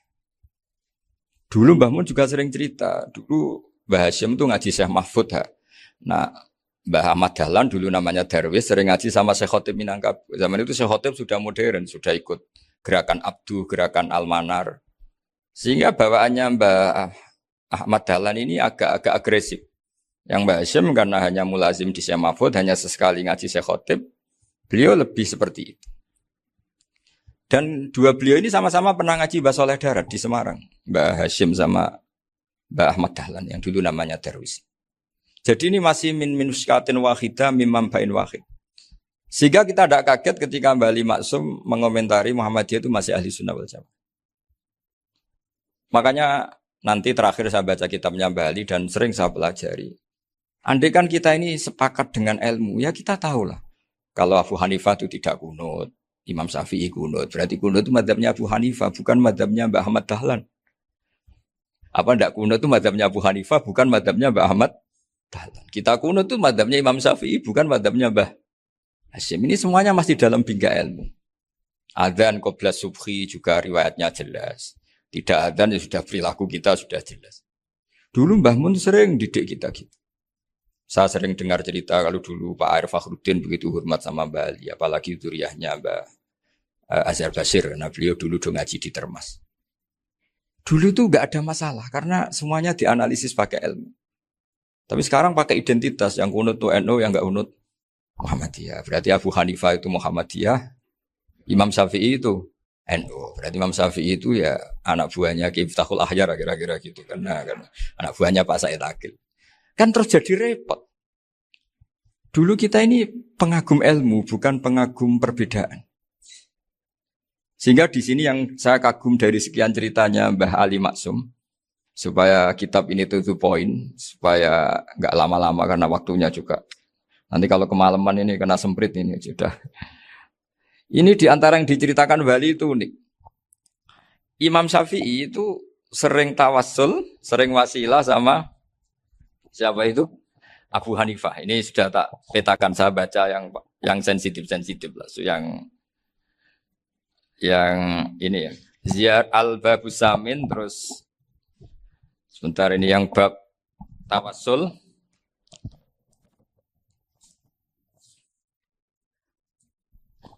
Ini di sini halaman 90, mungkin santri-santri kerap ya bisa ngecek lagi di kitab Hujjatul Ahli Sunnah. Ketika cerita tawassul, di antara yang diceritakan Mbah Ali Maksum adalah perilaku ya, bukan sekedar statement tapi apa? Perilakunya Imam Syafi'i atau ahwalnya kalau bahasa halusnya yang selalu ke makamnya Abu Hanifah untuk tawassul. Padahal Imam Syafi'i itu orang yang secara ilmu sering kritik Abu Hanifah. Jadi ini saya baca ini di halaman 100, jadi tawassul mulai halaman 9 berapa ini? Sampai halaman ini yang Qala sami'tu Syafi'iyya yaqul inni la atabarraku bi Abi Hanifah wa aji'u ila qabri fi kulli yaumin za'iran. Fa idza uridat li hajatun shallaitu rak'atain halaman 100 waji'tu wa sa'altu wa ta'ala al hajat indahu fama tab'udu anni hatta tuqda. Kanal Imam Syafi'i ayyama huwa bi Baghdad yatawassalu bil Imam Abi Hanifah yaji'u ila dorihi fayusallimu alaihi wa yatawassalu ila Allah bihi fi qada'i hajati. Terus wa yatawassalu Imam Ahmad bi Imamina Syafi'i. Jadi di antara yang diceritakan Mbah Halim Maksum itu betapa Imam Syafi'i yang terkenal sering mengkritik Abu Hanifah dalam tatanan fikih karena beliau tidak percaya ada istihsan. Abu Hanifah berpendapat adanya istihsan dan kita tahu lah ikhtilafu Syafi'i wa Abu Hanifah itu besar sekali. Tapi beliau itu tahu Abu Hanifah itu orang yang sangat soleh. Abu Hanifah itu kalau ketemu sama orang yang utang beliau itu yang lari bukan yang utang Abu Hanifah. Karena takut orangnya itu izin. Jadi kalau ketemu yang utang di jalan itu yang sembunyi itu Abu Hanifah. Kenapa engkau sembunyi? Ada yang utang saya lewat, nanti orangnya malu. Jadi setingkat Rabi'ah Adawiyah itu beliau di rumah ada maling itu sembunyi.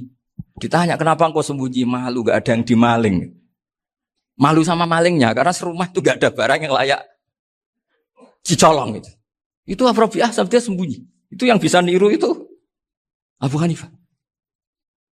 Jadi wali-wali besar ini ternyata saling menghormati dan saling tawassul. Nah saya berharap tawassul ini bukan sekedar perilaku sosial, tapi memang ada sanadnya. Sehingga terus diceritakan Bali di sini dulu istaqa Umar bil Abbas. Kata siapa tawassul harus dengan Rasulullah SAW? Dulu istaqa Umar bil Abbas. Sayyidina Umar itu tawassul istisqa dengan Sayyid Abbas. Padahal kita tahu Sayyid Abbas ini tidak nabi. Terus beliau cerita sampai Imam Syafi'i tawassul sama Abi Hanifah. Sehingga nggak ada perdebatan itu kan Umar. Kalau Umar kan ada jaminan boleh diikuti karena beliau sahabat. Bali cerita tentang Imam Syafi'i yang tawassul dengan Abu Hanifah. Seargumentatif itu. Sehingga ada cerita dalam sebuah tafsir. Ya saya ulang lagi ada cerita di sebuah tafsir. Kenapa Nabi Musa ditanya Allah wa matilka biyaminika ya Musa? Ma'ana wa ta'ala a'lam. Tentu Allah sangat tahu yang dibawa Musa itu apa. Karena Allah tahu Nabi Musa itu grogi. Orang dipanggil Bali Maksum pasti grogi. Santri dipanggil Mbah Mun pasti grogi. Kenangan saya setiap dipanggil Mbah Mun ya mesti tanya. Yang ringan-ringan. Wis sarapan ya. Arung sarapan ya sarapan. Pas sarapan ya kan. Tanduk mangan sing enak. Orang santri ora tau mangan enak. Ya tidak pernah ngomong yang penting. Ngendikan yang penting. Nah karena Nabi Musa ini grogi. Ini sebagian tafsir. Itu ditanya yang ringan, sahaja itu gawa apa? Karena pertanyaannya ringan, Nabi Musa juga ringan. Ya Nabi Musa itu sampai lali, itu pangeran, sing ya'lamu sirra wa akhfa. Diterang. Niki tongkat Gusti. Gunane ke atas Gusti tongkat iki. Qala ya aso ya atawakkau 'alaiha wa ahusyu biha 'ala ghanami wa liya fiha ma'arifu ukhra. Oh, tongkat Gusti niki penting mesti. Nggih nak. Nggih macam-macam lah Gusti. Atawakkau 'alaiha wa ahusyu biha 'ala ghanami kangge menghalokan wa. Masih terang terakhir dan yang lain-lain Gusti. Wal ya fiha ma'arifu ukhra. Sehingga akhirnya rileks. Karena Nabi Musa terus ngerti. Ternyata ketemu pangeran itu gak seserem yang saya bayangkan gitu. Pertanyaannya ringan. Itu ada ilmunya. Tapi cerita ini yang versi tafsir ini tidak yang seperti di Manaqibul Ghazali. Di beberapa kitab tentang Manaqibul Ghazali diceritakan di alam roh Nabi Muhammad SAW itu yubahi bi ummati. Saking yubahinya sampai ngendikan ulama ummati ke anbiya Bani Israel. Ulama umatku itu pinternya atau statusnya itu mirip-mirip lah. Kaf itu ya mirip-mirip lah. Mirip-mirip kayak ulamanya nabinya Bani Israel. Akhirnya Nabi Musa itu tersinggung sekali. Bagaimana mungkin ulama disamakan dengan apa? Nabi. Sehebat-hebatnya ulama itu kan tidak akan yabluhu darajatan nubuwah atau yartaqi ila darajatin nubuwah. Itu akhirnya, ya kalau kamu nggak percaya panggil. Yang dipanggil Imam Ghazali. Ya Nabi Muhammad juga nggak mau kalah. Gitu. Kalau manggil ulama RT ya kalah keok. Akhirnya Imam Ghazali datang. Ditanya sama Musa, Mas Muka, nama kamu siapa? Ana Muhammad bin Muhammad Al-Ghazali At-Tusi Asy-Syafi'i. Itu disebut panjang sih. Nabi Musa guyu-guyu. Kamu lama kok ngomong yang nggak penting. Ditanya namanya kok penjelasannya sepanjang itu. Dianggap itu satu kesalahan. Masa tanyanya nama kok ditanya. Jawabnya Muhammad bin Muhammad Al-Ghazali At-Tusi Asy-Syafi'i. Kepanjangan itu.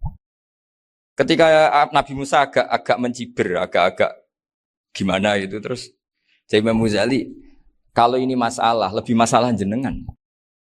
Apa itu? Yang tanya jenengan tuh Allah ya alamus sirra wa akhfa. Dan Allah hanya tanya wa ma tilka biyaminika ya Musa.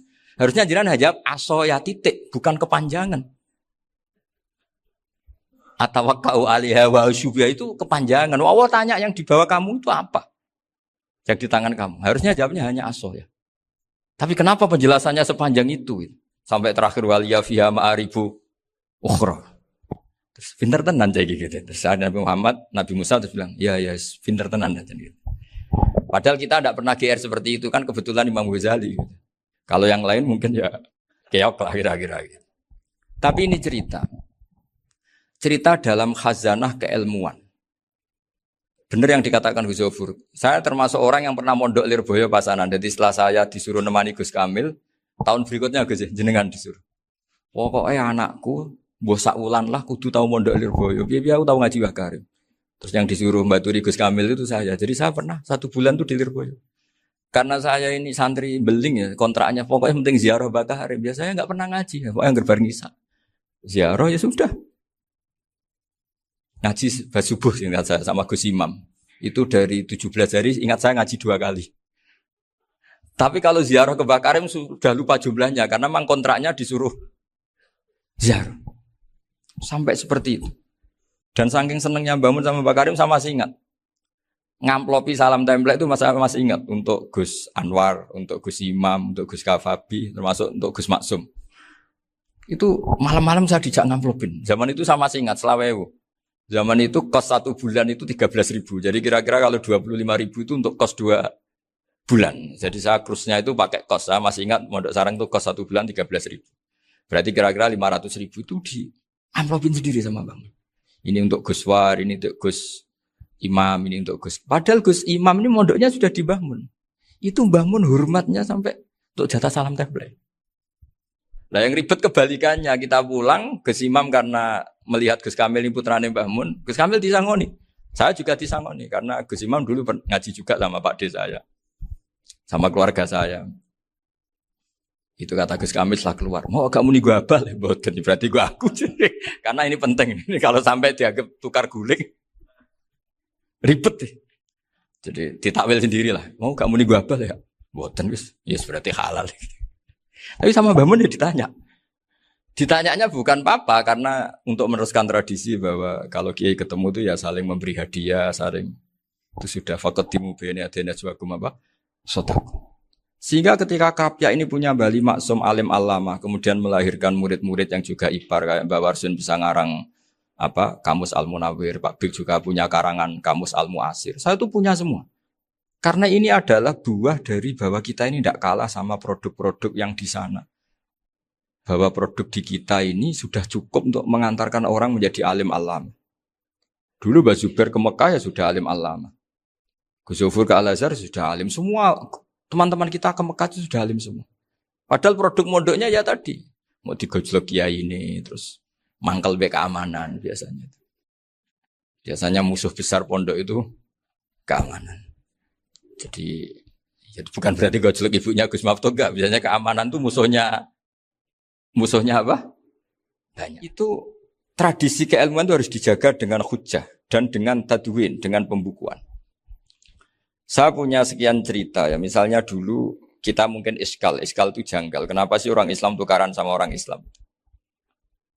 Sehingga di antara doa Nabi yang enggak dikabulkan Allah, enggak boleh dikabulkan sama Allah enggak boleh, bukan berarti enggak mustajab. Redaksinya famana aniha, memang enggak boleh. Redaksinya bukan falam yastajib lahu tapi famana aniha. Di Al-Marrah As-Salisa ini Nabi dilarang. yaitu melarang umat Islam itu jangan sampai tukaran sama umat Islam sendiri. Itu kata Allah, ya ndak bisa kata Allah kalau itu tidak saya kabulkan. Itu dulu guru-guru kita nyontohkan sederhana. Kira-kira kalau saya tukaran wek Gus Zofuru, Mbah Mun luwih ikhlas dibanding ditukari wong liya. Nak ana kakak ditabuk adik, wong tua luwih ikhlas dibanding ditabuk tangga. Barokahnya membaca kita lebih mentoleransi. Kalau ada Mbah Hashim dikritik Mbah Fakih Mas Kumambang, kita ikhlas itu. Tidak dikritik guru PAUD, itu kan. Atau dikritik orang-orang yang nggak bisa ngaji. Artinya ternyata keliru kita bilang kiai kok tukaran. Justru bagus kiai tukaran. Dibanding kiai dikritik guru PAUD atau dikritik orang-orang yang nggak bisa baca kitab. Akhirnya barokahnya baca kita menjadi tahu.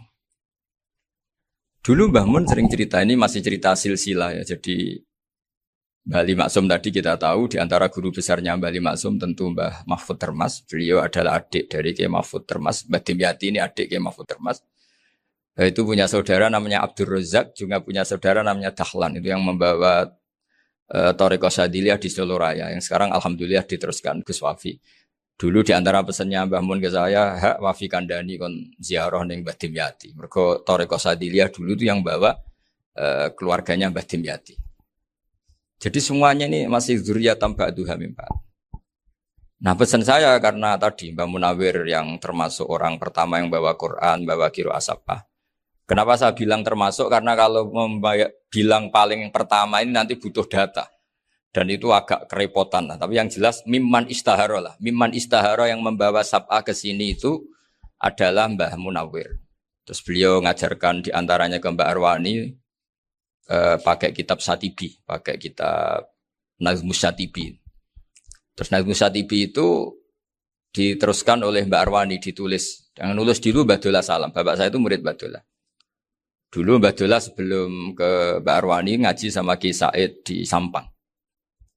Bapak saya sebelum ngaji di Badola sudah hafal Quran lewat buyut saya sendiri namanya Ki Zubaidi. Yang Ki Zubaidi akhirnya jadi menantunya Mbak Ahmad Su'eb. Jadi buyut saya kandung ini namanya Sofia, itu angsal keluarga Lasem yang adiknya. Sofia ini punya adik Badiah yang jadi ibunya Ki Sahal. Terus Ki Sahal punya Mbak Yu namanya Muzayanah, punya di Garwo Ki Mansur punya anak Gus Qayyum. Jadi dulu ibu saya, ibunya Gus Sofur, ibunya Pak Maftu itu semuanya di Lasem. Karena saya dari keluarga Gen ya Lasem, dari keluarga sanad guru ya Lasem. Tapi Lasem Bahdawi itu dulu ngajinya di Mbah Umar Harun di Sarang. Nah, Mbah Umar Harun ini menangi Sayyid Ahmad Zaini Dahlan. Sayyid Zaini Ahmad Zaini Dahlan ini punya cucu keempat yang hidup di Sedan. Terus makamnya di Lasem. Namanya Habib Haidar. Itu yang nulis biografinya Mbah Maksum. Mbah Maksum bukan Bali. Biografinya Mbah Maksum. Itu ditulis oleh Habib Haidar. Namanya Haidar bin Hasan bin Sodaqoh bin Ahmad Zaini Dahlan. Nah, Habib Haidar ini menantunya Sayyid Hamzah Sato. Hamzah Sato itu Hamzah bin Abdullah bin Umar. Itu kakaknya Sayyid Abi Bakar Sato, Sohibul I'anah. Nah, Sayyid Umar ini yang dulu ngajari mbahnya Mbah Mun namanya Ahmad bin Su'eb. Nah, di antara ajarannya adalah baca kitab-kitab kecil yang bisa dihafal. Dibawalah ke sarang jadi metode muhafadzah. Tapi kemudian lama-lama oleh pondok itu jadi syarat kenaikan kelas. Dulu gak ada muhafadzah untuk kenaikan kelas ya, supaya orang alim itu harus hafal. Lama-lama dipakai syarat untuk muhafadzah. Jadi semua ini sanad harus kita ingat supaya kita bisa menjaga tradisi. Termasuk tradisi ini kiai seneng jagungan, terus ngomong ra penting. Itu juga sanad. Setahu saya Mbah Mun itu kalau ketemu bapak ya guyon terus. Saya punya kenangan tuh yang dulu agak iskal tuh begini. Ada isu lah, entah isu entah hoax entah apa, ada kaji itu agak beling itu, pokoknya beling lah. Seneng siapa itu, rondo lah apa. Pokoknya beling. Ketika Mbah Mun dilaporin tamu, kalau kaji itu beling sama rondo itu. Mbah Mun tanyanya lucu. Lu ayu no cung. Wahyu banget Mbah. Wahyu. Itu bapak juga bakas ayu nih. Dulu saya sekali ini kiai kok bakas wong ayu, bakas budine barang lah kira-kira gitu. Tapi setelah saya tambah alim, tambah ngerti itu, kata bapak gini, ya abek bakas ayu hak timbang iya no malah qadzaf. Ternyata seni. Sekali Mbah Mun atau bapak bilang, "Waji kok zina kaji," maka larinya ke qadzaf. Maka menghindari bahasa menuduh, ngomong yang enggak penting. Lho ayu no. Jadi kiai dulu tuh orang sok suci tapi menghindari hal-hal yang Jadi punya seni untuk ngelola kehidupan. Orang bermalam-malam jagungan sama teman asik itu kan perlawanan terhadap nafsu kita, syahwat kita untuk mungkin nikmati dugem di bar atau di tempat-tempat maksiat. Itu setan di Indonesia tuh kakuati sama Ki Jawa. Orang supaya tidak tertarik maksiat itu Ki Jawa cukup ketemu kancane masak terong guyon, gejol-gejolokan zaman mondok, sewengi lulus sangka maksiat. Bar wis tutup. Perlawanannya sederhana, enggak pakai tahajud, enggak pakai wiridan karena Ki Jawa juga koyo rapati potongan ahli ibadah gitu. Itu jagungan. Jadi setahu saya itu pernah lihat Bali itu sekali ketika beliau ngisi ceramah di Mbah Hamid Bedowi. Saya masih kecil diajak Bapak. Dulu kalau Bapak ngelihat Bali sama Mbah Hamid itu mesti nangis. Karena dua orang alim bertemu. Yang akhirnya ya bisanan itu. Mbah Hamid punya anak Gus Nasih, di sini ada Mbah Nafisa, terus jadi Mbak Salih Hindun itu. Jadi dulu itu ya guyon terus ketika ketemu. Itu yang sering bodoni Mbah Hamid itu ya Ki Bisri. Ki Bisri itu kalau datang ke Ki Hamid Pasuruan, nak wali tenan aku teko ditata nomangan. Jadi ukurannya ya. Ternyata sampai sana dikeimangan tenan. Masih belum mengakui, kan nak wali tenan aku iki kiai rung di mobil, dongakno aku di mobil. Sudah kalah satu seri itu masih gak terima. Lalu itu Mbah Hamid akhirnya berdoa, ayo monggo, mungkin-mungkin Ki Bisri gak ada mobil. Itu setelah didoain masih tanya, mereknya apa merek? Itu Mbah Hamid jawab, yo paling Holden itu. Nah, paling Holden. Itu nyari mobil itu ya adalah dapatnya Holden. Suatu saat Mbah Bisri diundang Mbah Hamid gak dikasih bisar. Karena utangnya sudah banyak Mbah Hamid. Mbah Bisri ini utang tadi, utang doa tadi. Itu ya gak dikasih bisar. Ya gak mau kesang apa-apa kelambimu kayak aku. Didol sama muhibbinya Mbah Hamid. Itu harganya melebihi jatah bisar. Ketemu Mbah Hamid. Kang, susu Kang, mergo. Jadi dulu itu rileks, makanya ini yang diceritakan ke Zofur. Sebetulnya kalau kiai-kiai itu bersanat itu ya rileks, hidupnya itu rileks. Karena rileks ini perlawanan terhadap kemungkaran. Saya dulu musyawarah sering sama Gus Zofur usul fikih. Itu jelas di antara yang ditulis Lubil Usul itu. Ya kita tahu tadi misalnya sanad usul fikih, Mbah Ber itu sangat al-usuli, Kiai Zubair Dahlan, abahnya Mbah Mun. Punya murid di antaranya Kiai Sahal. Kiai Sahal punya karangan Thariqatul Husul, fi syarhi Lubil Usul. Itu Thariqatul Husul itu beliau ngendikan dalam mukaddimah bahwa saya bisa mensarah ini berdasar ngaji maknani sama Mbah Zubair. Terus beliau mengutip sarah itu dari kitab Nailul Ma'mul. Beliau ngendikan binus khotin khotiyah ghairi matbu'ah. Dan itu ditemukan di Kiai Mansur di Lasem. Karena Kiai Mansur iparnya Mbah Sahal. Mansur bin Khalil itu diantara katibnya Syekh Mahfud. Jadi semuanya ini sambung. Mbah Ber, saking ahli usul fikihnya, kalau ngajar usul fikih itu, kalau guyon, takriran saya ini lebih memahamkan ketimbang sarah. Ya sudah, terus Mbah Zubair, Kiai Fakih, terus Syekh Mahfud. Di sini Syekh Mahfud, termasuk orang yang dekat Mbah Munawir, sampai putrane Mbah Mahfud, namanya Gus Muhammad, dibawa Mbah Munawir, kemudian mondok di Termas diantaranya, terus dinikah jadi menantunya, kalau nggak salah Haji Taslim di Betengan, kemudian sekarang juriannya Mbah Mahfud di Betengan. Ini nggak boleh hilang secara seperti itu. Diantara di usul fikih diterangkan, ketika diantara 5 hukum itu ada yang bernama mubah. Mubah itu boleh dilakukan, boleh ditinggalkan, dan kalau dilakukan ya tidak berpahala, tidak disiksa. Itu ada ulama yang protes. Protes nggak bisa seperti itu. Ithma min mubahin ila wa tahaqqaqu bihi tarku haramimma. Fail zamu minas sukun tarkul qatli wa minas sukut tarkul qadaf. Tidak bisa, mubah itu tidak ada. Kalau kiai jagungan semalaman, itu Allah ngitungnya itu hada taroka dugem, wahada taroka delok dangdut, wahada taroka kada wakada. Oh, itu luar biasa. Dan kita ngikuti yang seperti itu saja. Gak usah tahajud, gak usah witir telulas, kaya ora kuat timbang gremeng. Sewengi jagungan, setan ngenteni kita tergoda maksiat, ternyata maksiatnya sampai tutup, kiainya masih apa? Jagungan. Jadi jagungan saja ada ilmunya, bahwa itu perlawanan terhadap tarkul ma'asi. Sehingga bagaimana Anda katakan mubah ini mubah, toh gunanya adalah tarkul haram. Meskipun efek mubah juga bisa tarkul wajib, wae bojo blonjo turu. Karena Wayang ngurmati ibuke turu. Itu halal wajib. Jadi mubah itu resikonya ya bisa tarkul wajib, bisa tarkul haram.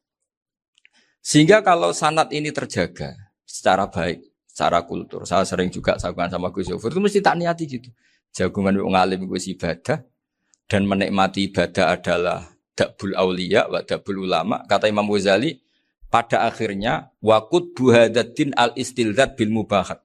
Kata Imam Ghazali, pada akhirnya qutbu hadaddin, madaru hadaddin, pokok dari agama ini adalah melawan kemaksiatan dengan kita menikmati al-istidzat bil mubah. Kita menikmati sesuatu yang dibolehkan Allah Subhanahu wa taala. Dan seperti ini itu bisa qasmu dhuhri syaitan, bisa menghancurkan punggungnya setan. Karena kalau melawan setan dengan ibadah ini kadang kita capek selain isra potongan. Tapi nak kangkang ning komplek H gitu jagungan mbek kancane, ngenang melarate, mbok ngenang ora sekolah ramunggah, kenangan sing ramunggah diarani istiqomah. Gitu kan diarani tulus zaman, kok sing munggah dianggap kesusu.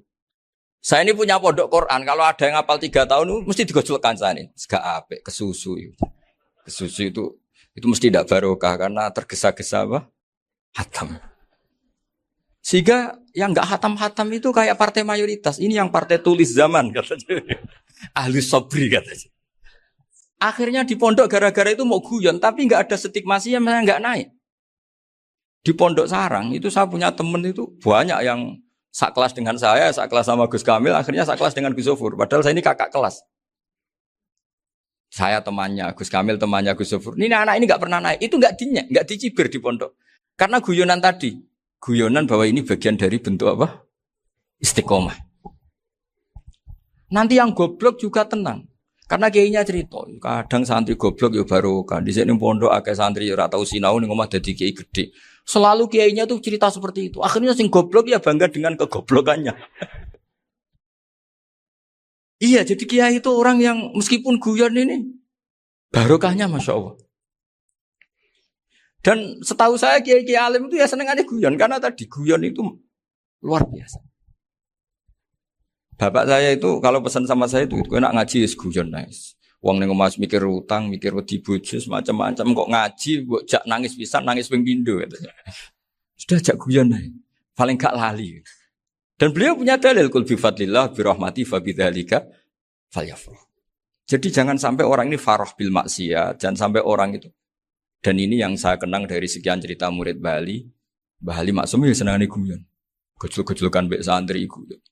Ini saya maklumatkan ke semua santri beliau bahwa ini bukan sekedar guyon, tapi al-istilzat bil mubahat. Ini adalah perlawanan terhadap setan karena banyak orang bisa senang tuh kalau nunggu maksiat. Ini bisa senang dengan sesuatu yang tidak maksiat.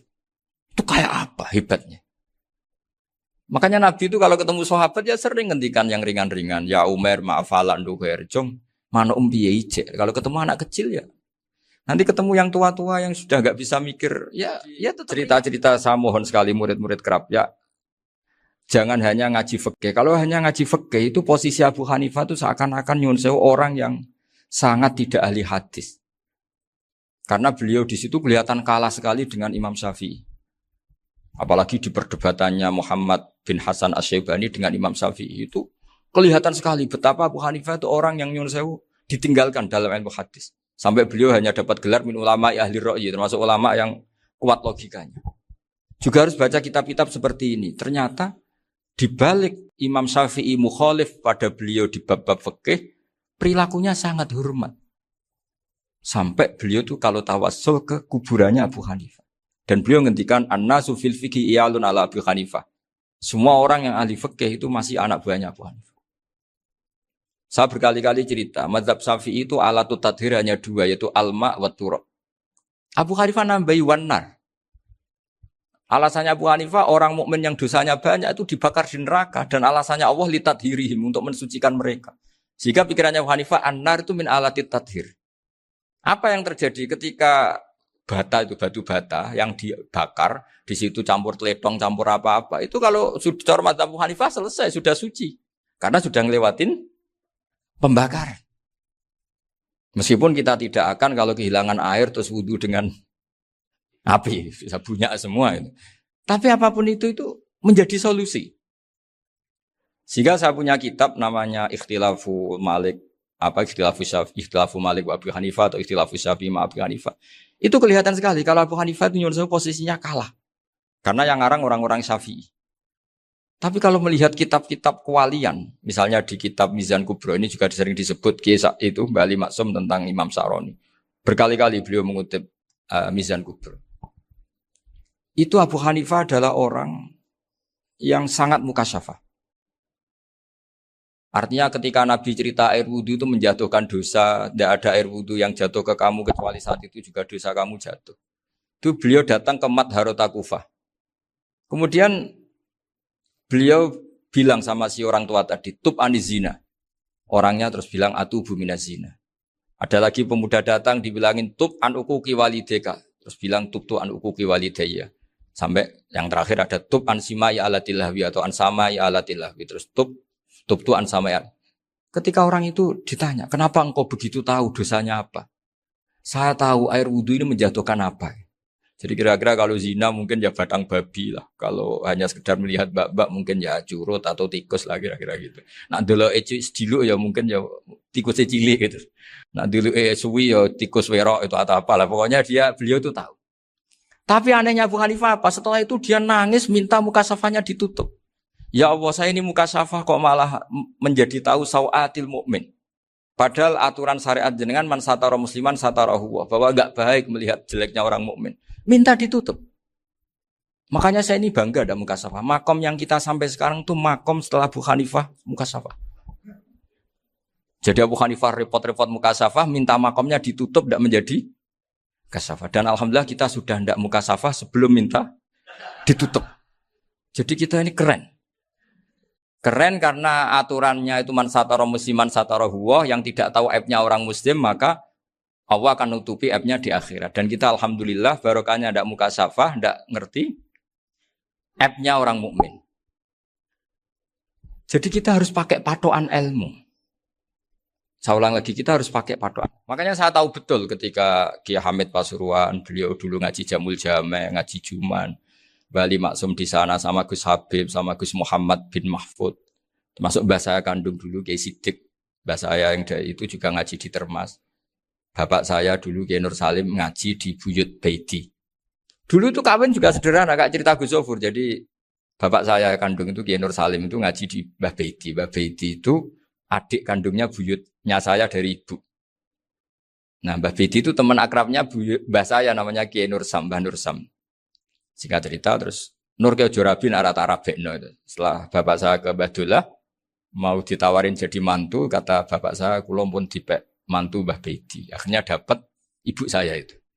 Karena ibu saya itu cucu Mbah Baiti, cucu lambung. Jadi mbahnya ibu saya itu Mbak Yunya Mbah Baiti. Namanya Mbak Sofia tadi yang dapat Mbak Idris itu. Yang Mbak Idris ini bin Umar. Ya Mbak Umar yang mbahnya Mbak Hamid. Hamid bin Abdul bin Umar. Kalau bahasa itu Fatimah binti Idris bin Umar. Dulu kecilnya Mbak Idris namanya Abdul Khalik. Kalau kecilnya Mbak Hamid namanya Abdul Mukti.